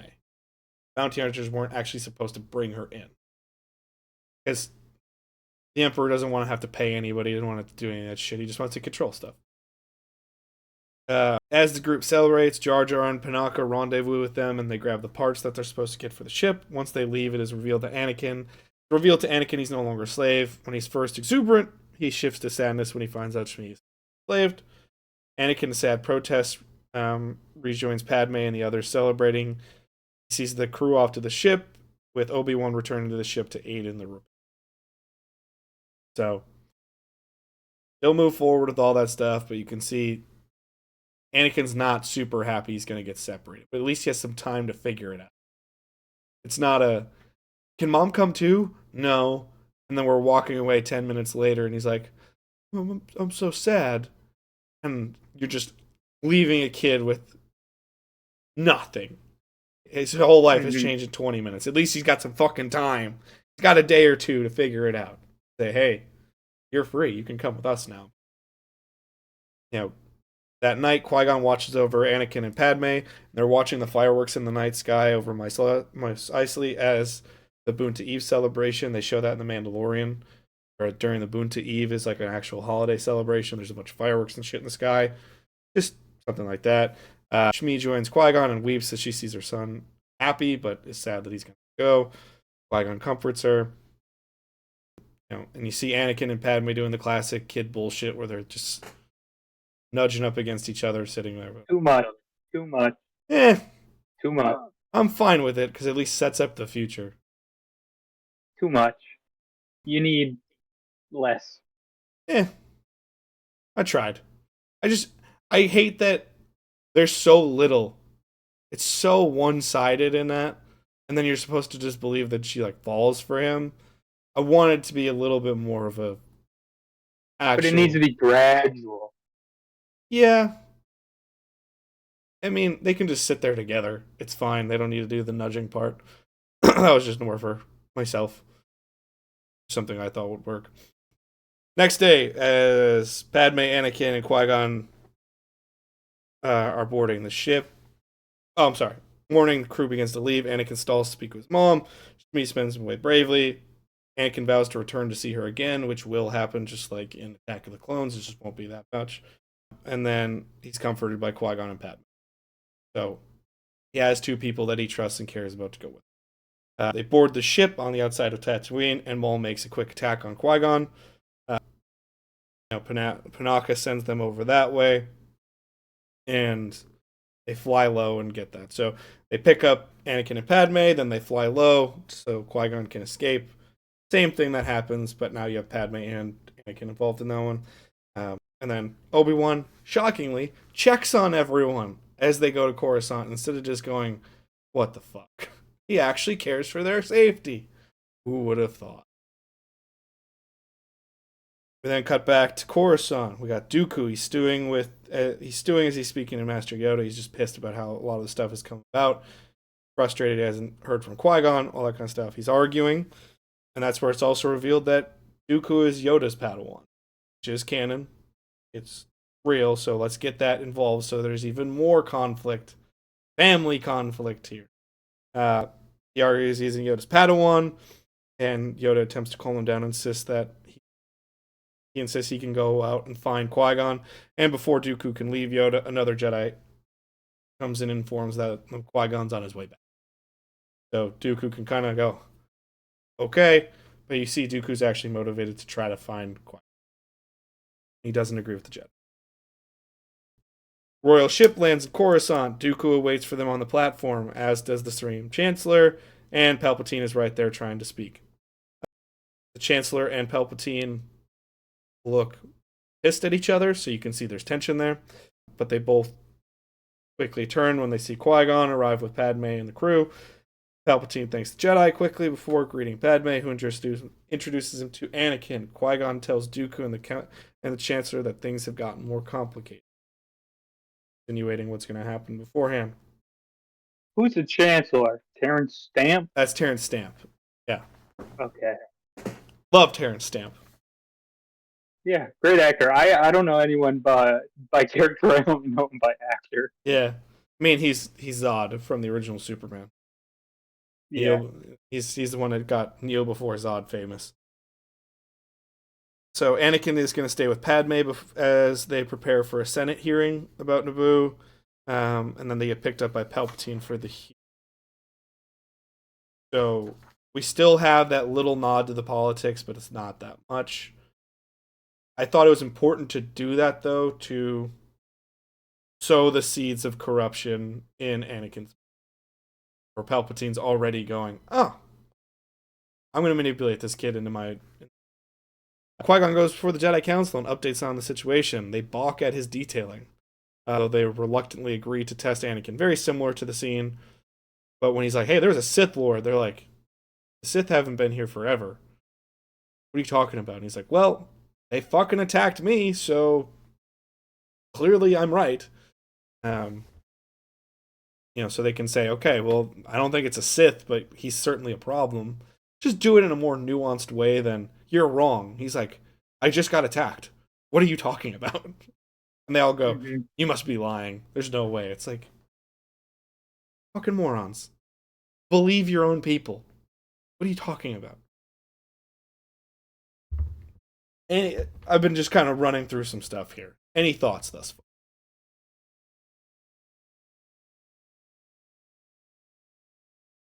So far, good. I mean, I've been commenting. Yeah. As we go. I like that it brings in the characters a lot earlier, because especially the villains of the trilogy, like Dooku and stuff. Yeah. Because it's like it always seemed like, I mean, this is going to seem like a pun almost now, but it's almost too episodic in the way they do it. Yeah. You know, where it's like, okay, these are just one-off villains now. Yeah. Where it's like, oh well, okay, this is the villain of the week, I guess. Yeah, no, and Kinda that's certainly pointless. something in which the Clone Wars helps so much, but that's the problem. You shouldn't have to rely on multiple seasons of a television show to flesh out your movies. It's fine if you do that as auxiliary pieces, but you can't have And that there. there's way more people like me who are not going to watch supplemental material. Right, and that's the saddest part There's is I think there's way more Go ahead. there's way more people that are only going to watch the movie. Yeah. And that's the sad part is when I look at it, I think the best stuff from the Clone Wars is arguably some of the best stuff Star Wars ever. Where Maul, he knows the grand plan. He just didn't have all the details. He didn't have all the pieces, but he knows the grand plan. And I go back and watch the final 3 episodes of Clone Wars all the time. Maul faces off with Ahsoka. Maul is ruling Mandalore and really showing how that society got broken down by Palpatine over time and infighting over time. And he's constantly telling Ahsoka, no, Anakin's the problem, and she won't accept it because she's like, there's no way Anakin would turn. And it shows far more of that faith in your friends and the betrayal aspects of it versus when you see Attack of the Clones, it's really easy for people to not have sympathy for the Jedi in Revenge of the Sith, where you're like, wait, the kid who just slaughtered a bunch of Tusken Raiders and is constantly a pain in your ass, he turned against you and you didn't see it coming? Oh, I have so much sympathy for you. How could you? Because they made it, you're made to think that the Jedi are morons. Where Clone Wars shows like 10 years of Anakin being the ultimate famous war hero of the galaxy, the ultimate force for good. So when he turns against them, it's really heartbreaking. Where in the movies, you're like, wait, the angsty kid Okay. who's a pain in the ass turned against you? Huh, who would have thought that could have happened? Yeah, that's true. Yeah. I mean, yeah, they didn't do a great job of, well, I guess they allude to that in the, is it Attack of the Clones or is it Revenge of the Sith, where they're like going up an elevator, Obi-Wan and Attack of the Anakin, Clones. and they're like, yeah, and they're like talking about like all the escapades they've had. It's just like, this is how you're choosing to talk about your exposition. Like, Yeah, that it was that one. They have an elevator scene in both Attack of the Clones and Revenge of the Sith. but yeah, it like instead of showing them actually succeeding at being good Jedi together, let's just talk about them doing it. That's not a that's not a great way to do it through visual medium. It's not fulfilling for an audience. Yeah, But yeah, no, I think they need more of that, and that's honestly what I would dress a lot of in Attack of the Clones and Revenge of the Sith if I were to rewrite them. especially because you could easily just do that through a montage. Yeah,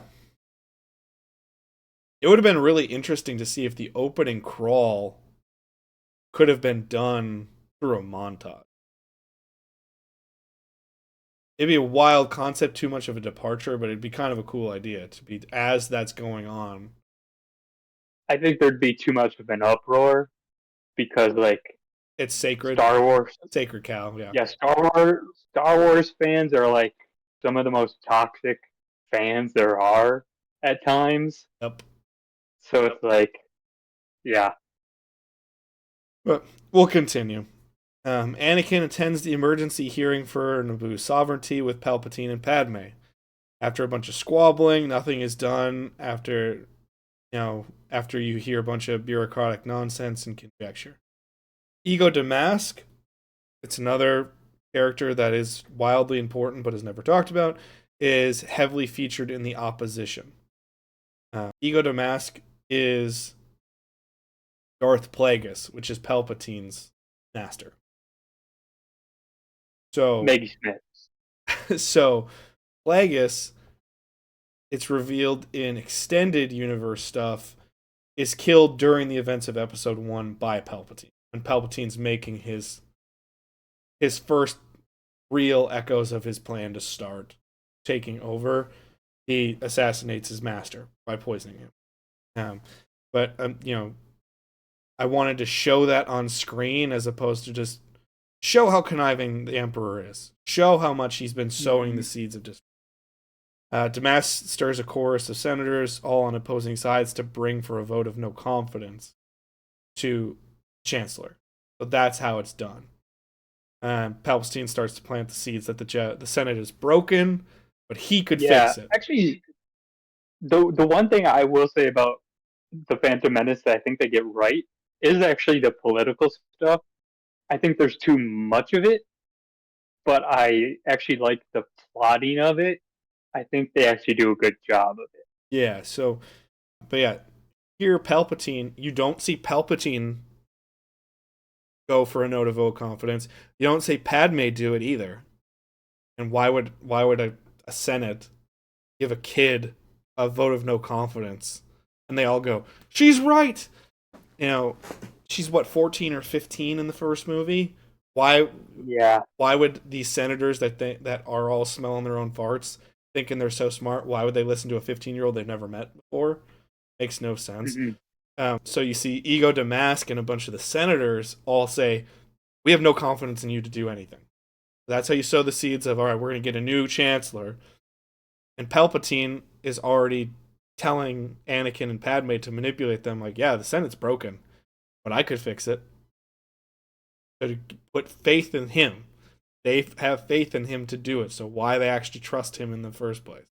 And then he half-heartedly wishes Anakin luck in his audience with the Jedi Council, where he's skeptical of the Jedi, but he's hopeful for Anakin. Just sow the Can I fucking seeds. Sow the goddamn seeds early. This is a huge nitpick. Yeah. But I don't think the Chancellor should be a humanoid. I have no problem with that. Because it's just because, like, why are all the major characters humanoids? Like, show some weird ass aliens. I think it needs to be humanoid, but I don't think it should be human.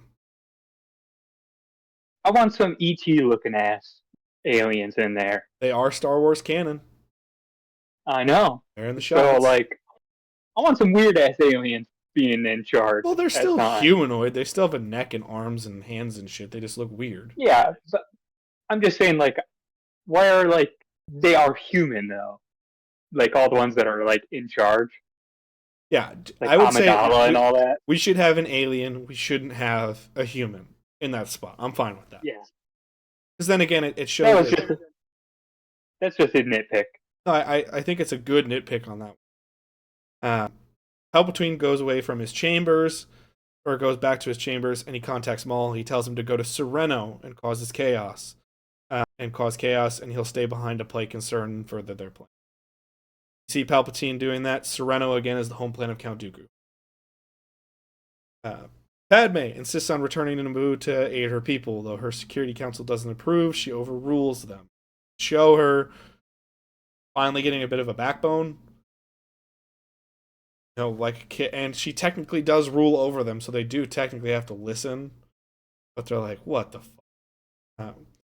Dooku speaks with Qui-Gon before he enters the council chambers for Anakin. He wishes to support him in any way possible with his future dealings. And we're fostering that relationship with Dooku and Qui-Gon. Anakin, seen before the council, and has refused to be a Padawan. Qui-Gon endorses Obi-Wan for the trials and states he will take Anakin on regardless of the council's wishes. The council insists to table the matter as they wish for Qui-Gon and Obi-Wan to continue their aid to Padme and Naboo, and they speak of the threat to Padme. So they use that as a way to try to distract them from what they don't want to do, which is they don't want Anakin to. It violates all their rules. So at least they're shown to be caring in a different way, but they're also shown to be too stubborn in their own ways. You achieve both. You don't just get, wow, they're a bunch of fucking pricks. Qui-Gon readies the group to return to Naboo. Dooku insists on joining them, and as they are about to depart, Dooku is told of the attack on Sereno, sent there instead. Dooku regrets to leave Qui-Gon alone in the matter, as he believes more Jedi should accompany him and Obi-Wan to confront Maul. The Naboo group leaves. Before they do, they are treated by Palpatine's message that he has been nominated to potentially succeed Valorum as Supreme Chancellor. So in that one big scene, you show that the Jedi, that Dooku's like, that's fucking problem. I believe you. I'm going to go help you. He's distracted and has to leave to go to Sereno. So you already, anyone who would be questioning why wouldn't Dooku go with him, it's like, oh, hey, his home planet's been attacked. Of course he's going to go there. That makes sense. You're seeing that we already have more of an issue with Maul, that more Jedi are needed. Maul's more of a threat. And we get Palpatine saying, oh, I could be Supreme Chancellor now. Just setting up all the stuff really quickly. Just get it done. Get that shit done. Mm-hmm. And on the way to Naboo, they plot out their course of action, which includes trying to gain the aid of the Gungans. And Panaka also relays that he has been in contact with the Resistance there. They will rendezvous with their ground resistance and try to free their fleet to attack in space. Again, there always got to be a space battle. Just always a space battle in Star Wars. You gotta fucking figure that shit out somehow. Sidious contacts the Viceroy and the Governor, telling them what to do. He also reminds them that Maul will be there to make sure it goes smoothly. They land in secret on Naboo. That's our original crew. And immediately treat with the Gungans for aid. Jar Jar steps up to support Padme's cause and convinces the Gungans. See Jar Jar not being a bumbling idiot, being a leader to his people, and his people believe him, and that's why they go this plan. Instead of the Gungans just randomly turning babyface for no reason other than this would help us, kind of thing. They have someone of their race, of their people, going, hey, no, you can trust her. She believes in us, you need to believe in her. And the threat is too big not to believe. Simple, easy, get the shit done. Alright. The Gungans lead an assault on the capital as a distraction for Padme's crew, which include the Jedi, to get to the Resistance fleet.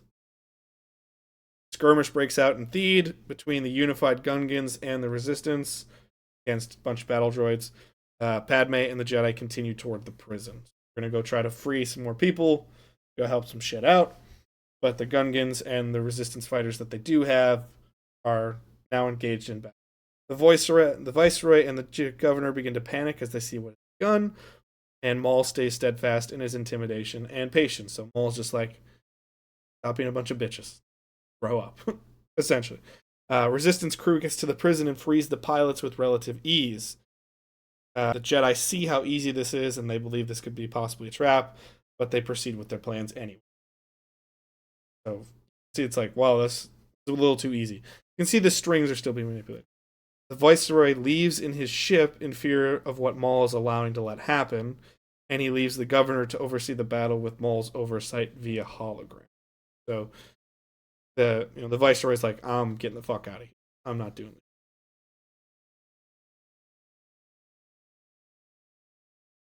Righty. Resistance pilots, they get to their ships with ease once again. And again, the Jedi are weary. They sense something is wrong and insist on getting Padme and Anakin a ship as fast as possible. As they oversee the pilots take to their ships from off screen, they hear from Maul, of course it was. So now we understand why it's so easy for them to do stuff. Maul's allowing them to do it. Because really, Palpatine doesn't want the Trade Federation to win. He just wanted to create the chaos that he needed for his own victory.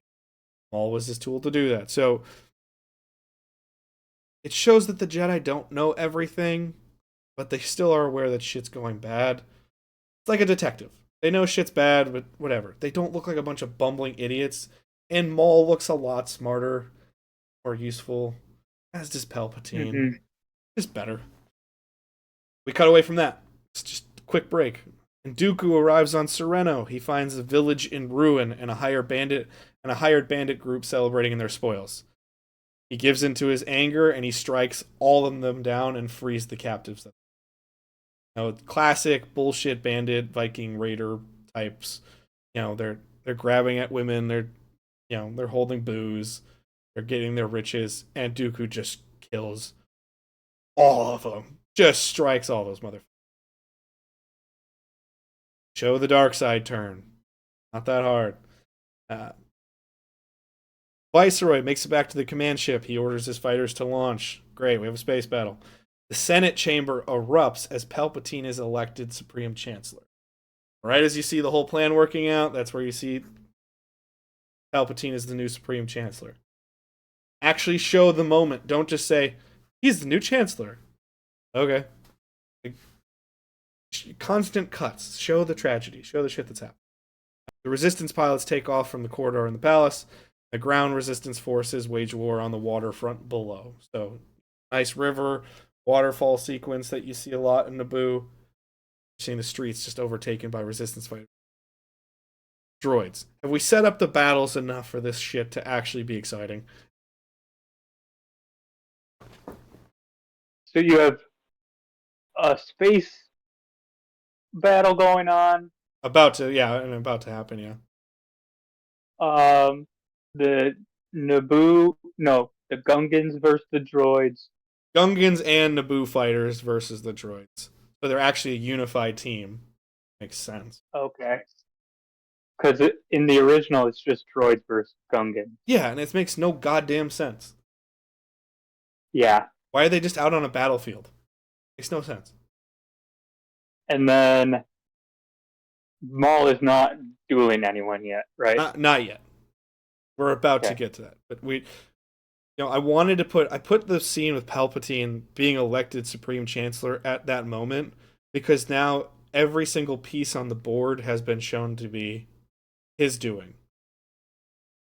And you're seeing the ultimate reward of that, because even as a kid, when they're showing the hologram of the hood that covers like this much of his face, Yeah, even as a it's kid, you're easy. like, it's the same guy. How would they not know?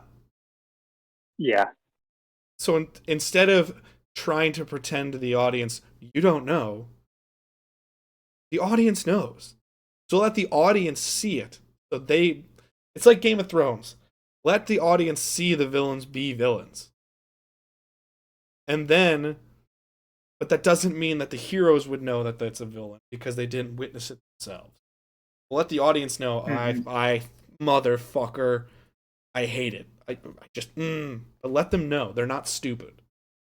It's just something that does bother me about Phantom Menace, where it's like, you don't know, you can't see his eyes. You're like, I see the rest of his face. He ain't Batman where I only see his fucking mouth. Come on. yeah, yeah. I don't know if he's trying to disguise it or not. Honestly, Yeah, I don't know if he is or not, but it's also one of those where it's like, it's just something I think that could have been a little bit better. So now we've got all of our stuff set up. Ground resistance is waging war on the waterfront below. The governor drops dead to the side of Maul. Maul's just straight up kill him. He's like, yeah, you're a puppet and you're fucking dead, so I don't need you anymore. And he just pushes his body away with the force. Show that grittiness. Show that Maul does not give a fuck. And then he ignites the double-sided lightsaber, just like you see in Phantom Menace. Crowd fucking erupts in the theater because they're like, holy shit, it's a lightsaber with two blades. Who would have fucking thought? And then the battle between the two Jedi and Maul begins. Panaka and his men are pinned down while trying to get to a ship, and he orders Anakin and Padme in a Naboo starfighter. So there's a reason why they get put in that ship, and it's not Qui-Gon going, stay there and don't do anything. It's Panaka going, this is the only place I can protect you, so get in the fucking ship and stay there. Just so happens, in that ship, R2-D2 is the droid that's actually loaded into the ship already. That's how we're going to get R2 into this. And before they can be taken out of the starship, the ship launches as all the other pilots have engaged autopilot on the ships. So autopilot still takes them away, and they get launched into space, part of a battle, but they had nothing to do with it. So they're kids, they're in danger. It's a kid who knows how to do shit, but still, it's just a hair more believable. Just a hair better, and far more of a reason. Like, why does he tell him to go into the cockpit for no reason? No one's shooting at them yet. No one's telling, like, he's just like, oh, I see Maul. Go hide in that spot that he can see me pointing to. yeah. I mean, it's just convenience. Yeah. I'm trying to get away with the convenience shit. All the battle's all intertwined, so you're seeing a bunch of different cuts between stuff. Qui-Gon and Obi-Wan fight with Maul into the core of the palace's power generators. Anakin and Padme observe in terror as they enter the fray in space. And the United Forces take on the growing droid army and Theed. You have all three big battles going on at the same time. The Naboo pilots are being shot down as they confer that the command ship needs to be taken out. Anakin and Padme's ship is hit with a glancing blow. Anakin gets R2 to take it off autopilot and takes control of the ship. And he reassures Padme that he would never let someone hurt her. So we call back to that last moment. We're getting that moment from Tatooine. And we're seeing, oh shit. He's taking charge because he has to. He's not taking charge because he's just an United ground forces are pinned down in Theed. Obi-Wan gets separated from the duel, much like he would in Phantom Menace already. Qui-Gon is left alone with Maul as they are going further and further away.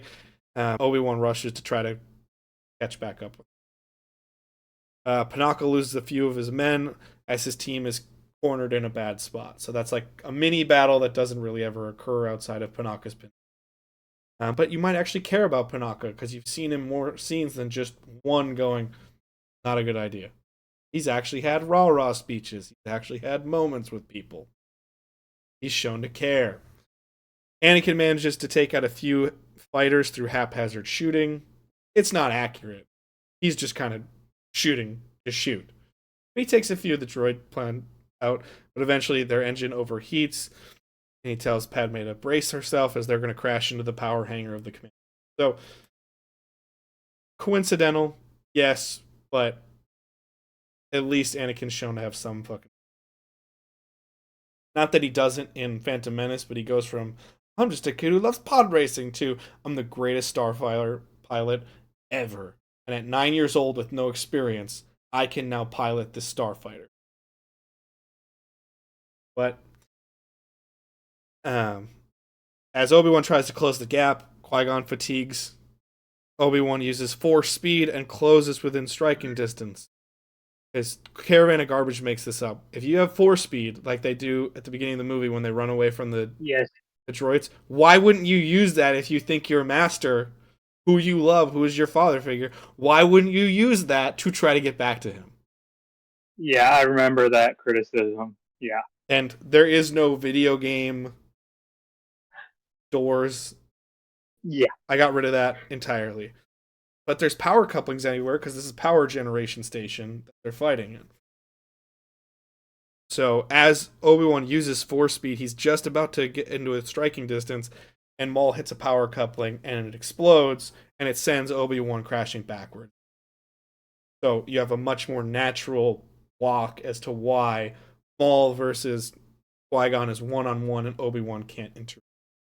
Qui-Gon and Maul continue to duel. As Obi-Wan gets back up, he sees Qui-Gon is stabbed through the chest by Maul, and Qui-Gon fades to the floor. Same thing with a lot less problems. Still get the cool shit, a lot less problems. All the resistance groups are under fire, and it begins to look like hope is lost. Droids begin to march towards Anakin's ship in the hangar. Padme and Anakin are just looking for answers. Anakin's screaming at R2 to get the ship back up and running. Obi-Wan engages Maul with a further. He manages to cut Maul's blade in half. However, he's also disarmed and forced down into the pit that he's close to the pit. Doesn't have to be a pit. Makes no sense that there's a pit there. Just do something. Since there's so much waterways on that planet, I would have had like a water. I had something like a waterfall or something being a turbine. So it's powered by, water energy. So then there's a little bit. So when he gets washed away, he just doesn't fall into a pit in the void. It's like, oh, he somehow managed. Star Wars they love pits. I know, but it's just something I would have done. Just make it different. Yeah. Just make it different. Because it makes no sense how so many people have been stabbed in the chest in Star Wars now, and they've all survived, and Qui-Gon hasn't. And yet, Darth Maul is cut in half. Legit, just sliced in half, and he survives. Yeah. So Obi-Wan's hanging on by a thread, and Maul's just looking at him, relentant. Anakin calms Padme down, and R2 gets the ship up and running to a degree. So he gets some of the power back, but not everything. They're looking for a solution, and Padme spots that from her ship, her gunner position, she could actually shoot. She has enough power with her blasters to shoot. So Anakin says, just start shooting it, shit. Just do it. So Padme actually has something to do in this. And not just, I don't know. She's there. She has something to do. She manages to hit a major power source, and the hangar starts to go. R2 gets the ship up fully functional, and Anakin takes off. The Naboo cruisers see the deflector shield on the big ship is deactivated, and they start blasting at anything on that ship, try to make a dent in it.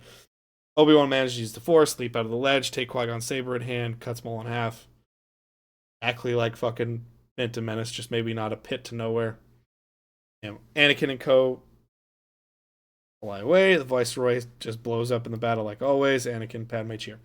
The droids around the city all fall to without power, so the resistance fighters all cheers. They know their lives are saved. They still just start destroying them anyways. It makes no sense. Hey, we won. It's like, no, destroy them anyways. Just make sure you're not going to fucking lose. And then, as with Qui-Gon's last breath, Obi-Wan vows to train Anakin. Very similar.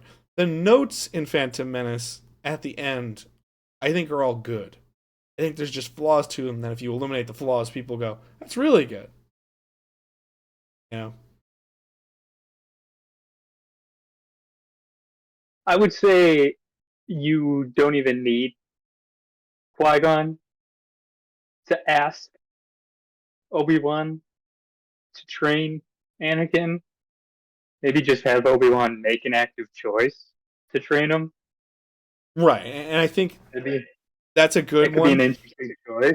The reason I kept it is it's always meant to be. I think it's tough because since I've changed so much of Obi-Wan's character to where he actually gives a shit. Yeah, an active choice would be better. Maybe just a message of like, believe in him. Believe in him. He's special. Something of that nature.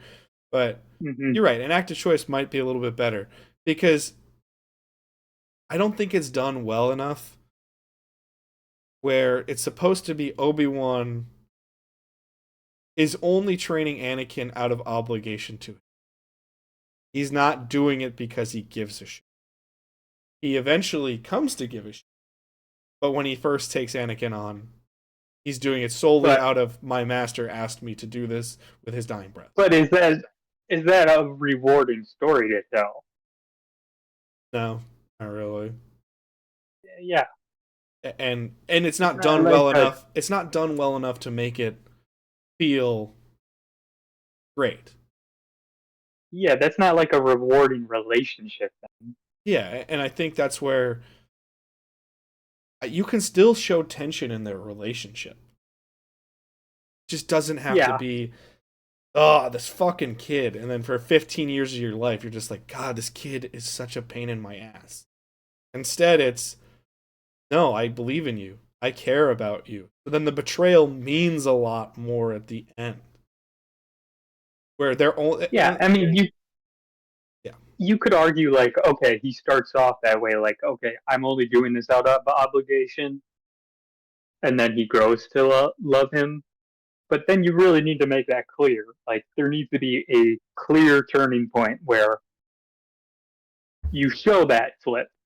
They never show that flip well, again, anywhere well, that's the crazy in the part. trilogy. That's the crazy part in the trilogy. It's always contentious, and then they're just magically best friends at the start of Revenge of the Sith, and then he turns, and you're just like, what? Not very fulfilling. And then even in the Clone Wars, as much as I've been praising it, there's some tension, but it's more they've already transitioned to that playful brother connection that they have, where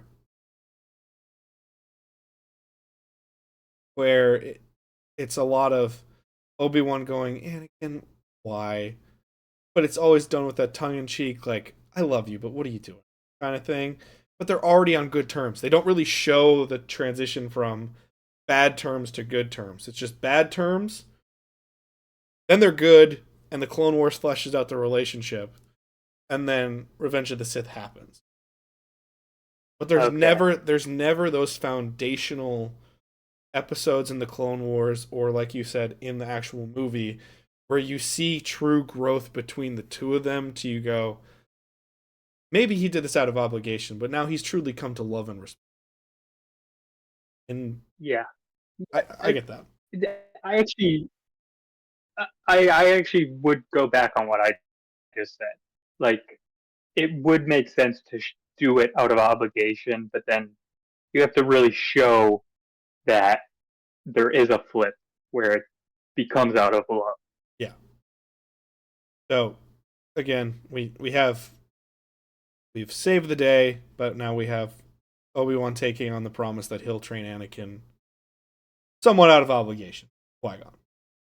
More out Mm-hmm. of love for Qui-Gon than it is more out of love for Anakin. He does care about Anakin, as I've clearly stated in this one, where he actually notices him and treats him like a human being and actually does something for him as opposed to just going, this Yeah, fucking kid. So you can see he's good intention. So then when it goes bad later, you can see that when it goes bad, it's not Obi-Wan going, fuck this kid, man. Far more of yeah, a, I tried and he's really hard to handle kind of like Hmm. it's Top Gun Maverick. That's how I wanted to look.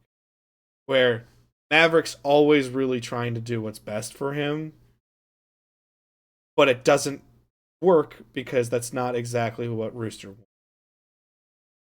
And that's That how. is a perfect example, actually, of there's an underlying love between that relationship,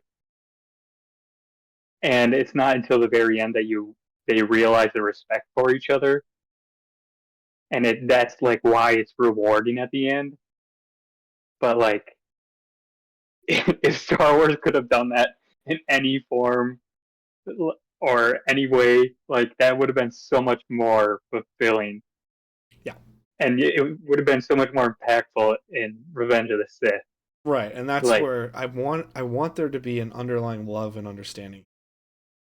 The way I was going to take this in Attack of the Clones was very much their grief has bonded them, but their grief is also what holds them back. And I wanted to keep, I think it's really good, the understanding that Obi-Wan does his absolute best, and he's Anakin's brother, but he's not his father. Qui-Gon's the father he needs. Obi-Wan can't fulfill that role as much as he tries. Can't do it. mm-hmm. And that's why Palpatine is so powerful for Anakin. He's the father figure that he needs. Sure. That, I think, is way better. Because even when I watched Revenge of the Sith for the first couple times, when he's like, "You were my brother, Anakin, I loved you," I was like, I never got brother vibes off you two. I got disapproving father and son vibes. But when you're like, "Oh, you're my brother, I love you," I was like, I never got that. I got more of I you never two. got anything really. They I, didn't never even felt like friends even. so that I will give you. But if you were gonna say between like a fatherly bond or a brotherly bond, I was like, I get more disapproving father than I get a grudging brother. I mean, if you're making me choose, Yeah, sure, yeah, but that's what I'm saying. Like in the you because a lot of the times when an audience needs is being forced to make a choice that they don't feel is led properly, they make a choice that you don't want them to make because you don't have to spoon feed it to them, but you kind of do. You need to spoon feed where you want to go to believe in your story. And if you want it to be this, I was your brother, but I wasn't the father you needed, you need to show that. Not, yeah. not, God, shut the fuck up. You're an idiot. What are you doing? What are you doing? And then we're best buds. I mean,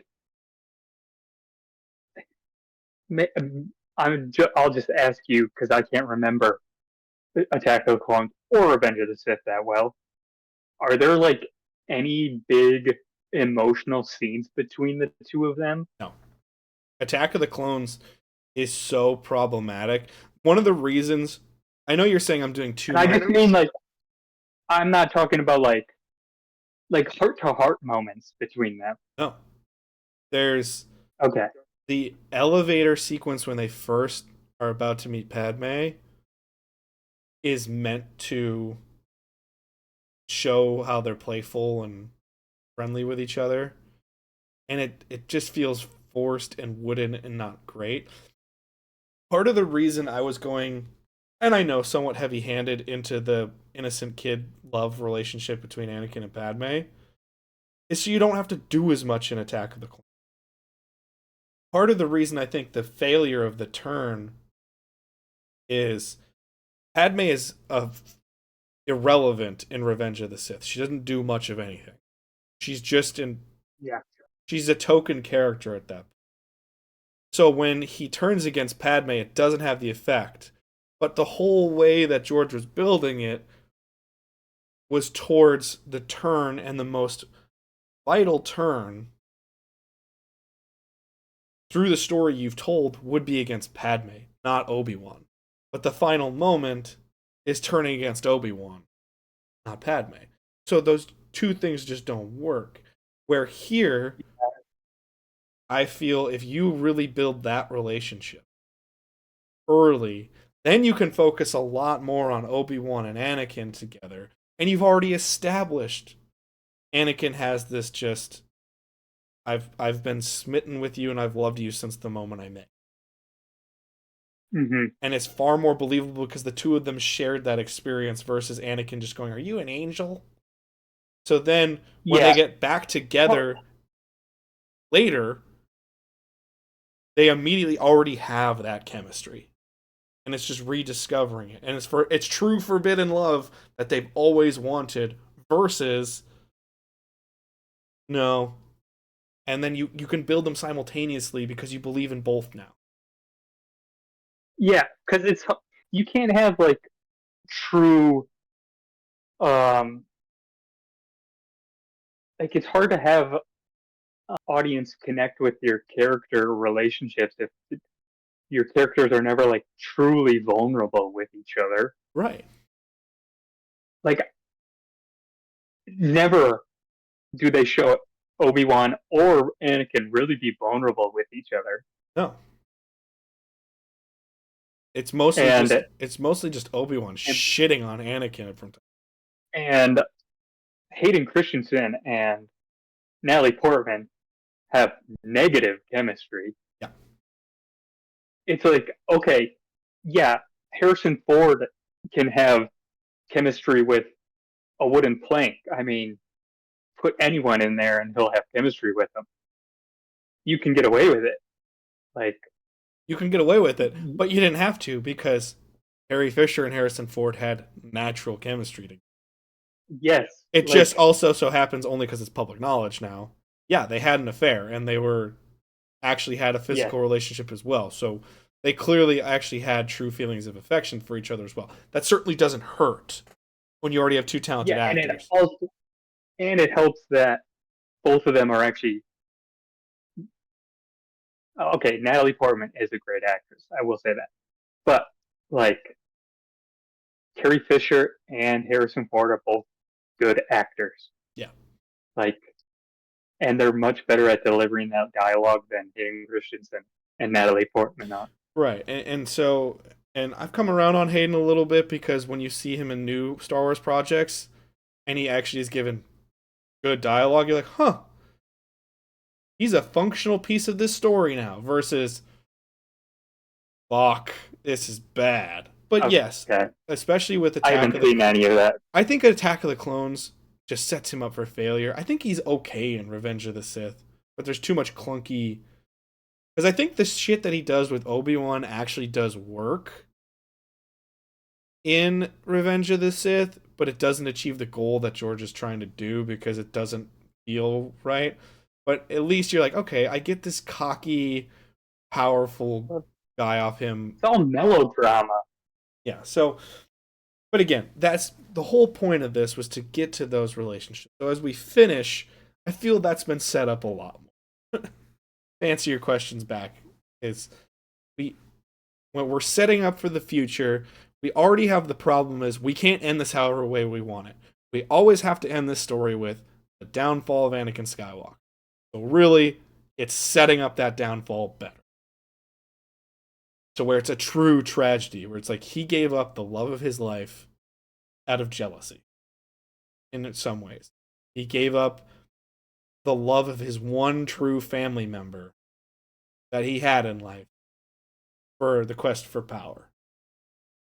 He Mm-hmm. betrayed them.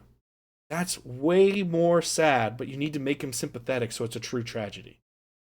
Not, God, this kid fucking sucks. I hope he turns. Yeah, I mean it always is going to be an uphill climb because we already know he is Darth Vader. Yeah. Like that is just an inevitable difficulty with the prequels, The thing is this unfortunately. what's sad about the prequels, and I'll finish the story relatively quickly because it's only a pretty brief sentence, is it's supposed to be the great tragedy of Darth Vader. I don't feel sympathetic. Based on the movies, I don't feel sympathetic for Anakin at all. You betrayed an No. order that didn't treat you well, I understand that, but you slaughtered thousands of people after a quick turn where you're like, yeah, I think you're right, we should just kill them all. Where the fuck did that come from? How did you have these Yeah. principles that, although you were flexible with them, had these principles to fight for good, and then magically just say, "Oh no, they're really bad. I'm going to kill all of them." It's like that doesn't make sense. No, And then yeah. Like he got seduced so easily by evil that it's just like, okay, you're just a weak person. yeah, and then on top of it, Caravan of Garbage says this too. When you look at the way the Jedi Council treats Anakin, it also fails because then there's a part of you going, I hope he slaughters you all. You all fucking suck. You treated him like shit since he was a kid. No shit that he would turn against you. So there's audience members actively going, I have no sympathy for this guy whatsoever. He's a fucking moron. Plus, I hope he slaughters all these heroes. That's supposed to be the tragedy, that he turns against the heroes. And when the heroes aren't heroic, we don't care. Yeah, that's true. But you could also do like, you could, as a possibility, do like a self fulfilling prophecy kind of thing Yeah. with that. Because, like, you could say, like, Yoda sees the true darkness in him. And because of that, he doesn't want to train him. But because he doesn't want to train him, he that's what causes the true darkness in him. Yeah. Could do that. Yeah, I mean Possibility. I don't know. that's where we're looking at. So when we end this, as we're ending this, you know, Padme and Anakin, the Resistance, they all land and they're all celebrating, they're all joyful, but Anakin senses something's wrong. So again, let's hint at the fact that this kid's actually really powerful. But he just tries to kind of celebrate anyways. See him begrudgingly going, "Oh, okay, yeah. I mean, we won, yay." Dooku returns to the Jedi Council in despair, where he's already been emotionally destroyed by what happened on Sereno. He's been manipulated that way. And then he's told that Qui-Gon has been killed by a fellow Jedi. And he just slides on the wall and sat. He actually breaks down and shows real emotion. That's one thing I think is really well done in Star Wars, but it's underlying and you need more of the, again, supplementary material, is the Jedi are unfeeling. Where they just say, you know, don't give in to your emotions. Show the tragedy of Dooku and actually show him just bereft of all care for the world, because he's just like, my people have been slaughtered and now my surrogate son is dead and I could have saved him, and now I'm going to blame you for it because you didn't support him. There's a real tragedy Mm-hmm. there. Obi-Wan is told to stay behind on Naboo and ensures Queen Amidala's safety via hologram, and that hologram is quickly cut off as Dooku enters the council chambers and just reams them a fucking new one. He challenges the Jedi Council, he mocks their judgment on Qui-Gon, on Sereno, Sifo Dyas, Outer Rim's defenses, Maul's appearance, and just their general apathy towards Anakin. Where he's just like, you fuckers suck at everything you're supposed to do. And he leaves stating, perhaps this order has no place for me any longer, but I will make the decision once I mourn the friend you left. So we have Dooku making active choices here to leave. But you actually see the downfall. Instead of just Attack of the Clones where you're like, oh, he used to be a Jedi. He's a political idealist, though. Like, okay. Cool. Here you actually see he's like, I believe in our mission as Jedi, but I don't believe you're actually fulfilled properly. I'm going to fucking leave, and I'm going to do it my own way. Fuck y'all. So that's how I would handle that. And then members of the Jedi Council, including Yoda and Windu, arrive on Naboo. Dooku also arrives on Naboo, but he travels clearly separately. Like, you see him going in his own craft to get to Naboo for Qui-Gon's funeral. Qui-Gon's funeral is held. He's burned in effigy in Jedi tradition. The Jedi Masters, as well as Supreme Chancellor Palpatine, are in attendance. Palpatine looks on towards Anakin during his confusion at the funeral. Obi-Wan promises to train Anakin. Padme and Anakin comfort each other during the funeral. But they're just, crying and holding hands together. They're both sad because surrogate father figure is dead. Obi-Wan is then knighted by Yoda in a private conversation, much like Phantom Menace. And although he's extremely hesitant, Yoda allows Obi-Wan to train Anakin and make him his apprentice, even though he's clearly like, I don't fucking agree with this. And that's the one thing I do kind of like, is it shows Obi-Wan's a little bit willing to go outside the lines in Phantom Menace when he's just like, Qui-Gon believed him. He's like, well, then I'll train him if you won't let me do it. And he's like, I can't lose you two. Fine, fuck it, train him. But at least I do like that. I think the moment could be played a little bit better, but I like that. We keep that. We go to the grand procession. It's a coronation for Padme. She ascends to the queen. Anakin's her escort as they make the way to the high platform. Anakin and Obi-Wan are both garbed in Jedi robes. Jar Jar bestows the crown of her as a show of unity. And Boss Nass and Jar Jar both bow to her as the crowd cheers. And then Anakin and Padme share a heartfelt goodbye. He gives her the love knot. I think that is a nice touch. It's just not used properly in the original trilogy or the prequel trilogy. There we go. He gives her that love knot, and Obi-Wan tells Anakin that if the Force wills it, they'll see each other. And that's how the movie ends. We have hope, we have new heroes, we have a new thing, and it's the Force guiding us all. But we've established our villains, we've established our tragedies. That's how I end that movie. How do we feel? Makes more sense. Really, the whole point. Makes more sense. I say still legs in Act 2 on Tatooine, but that could just be cut shorter. A little bit, yeah. But, I mean, yeah, that could just be cut shorter, honestly. Yeah, I mean, other than that, it makes sense.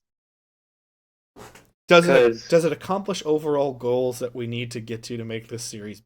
I would say so, because overall, really what you want to do is you want to set up early who, first off, you want to set up Anakin as soon as possible. Yes. That's really who the trilogy is about. Yeah. Not really about anyone else. So, and arguably, you could just start on Anakin. That is a choice you could do. Sure. But yeah, if you want to just go through George Lucas's original idea, you want to set up the main players as soon as possible, and it makes the most sense to set up Qui-Gon, Obi-Wan, Padme, and then the Council as soon as possible. Get Anakin in there as soon as possible, which all I don't remember exactly when it would be, but it sounds like it'd be Act 1. So yeah. The first 30-ish minutes. Yeah, when I look at this, when I look at a true Act 1, it's kind of a transition of multiples where you get to Tatooine, introduce Dooku, you introduce the Council. Like, within the span of 10 minutes, you introduce Maul, Dooku, the Council. Trade Federation gets more... well, I guess the only question I have is, like, what's the catalyst? Like, the 10-minute mark. What would be, like, the thing that drives the story into motion? It's more the rescue mission of Padme. Actually give her something worthwhile. Really what I think drives it forward. If you're going to create the original vision. Now, the second you said you could just start with Anakin, I think that would be, if I were going to do a page 1 rewrite of this, that's where I would go. Whereas I would just go, let's start and put him under worse circumstances than Luke had in New Hope. Or Luke's not a slave, but Luke's stuck on a boring farm and feels he's being held back. Yeah. I would have Anakin.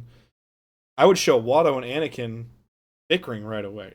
Say, hey, I'm starting this new moisture farm venture, and a couple of my evaporators broke down. Go fix it. He's like, I'm a 10-year-old kid. He's like, I don't care. Go into the wastes and go fix it. And that's where you could find the ship, like, crash, essentially. see the Jedi, you can see all that. If we were gonna do that, I mean, I think you need. I like Obi-Wan and Qui-Gon. I like Padme being involved early. I like the world building that is done. I just think it's done in a very.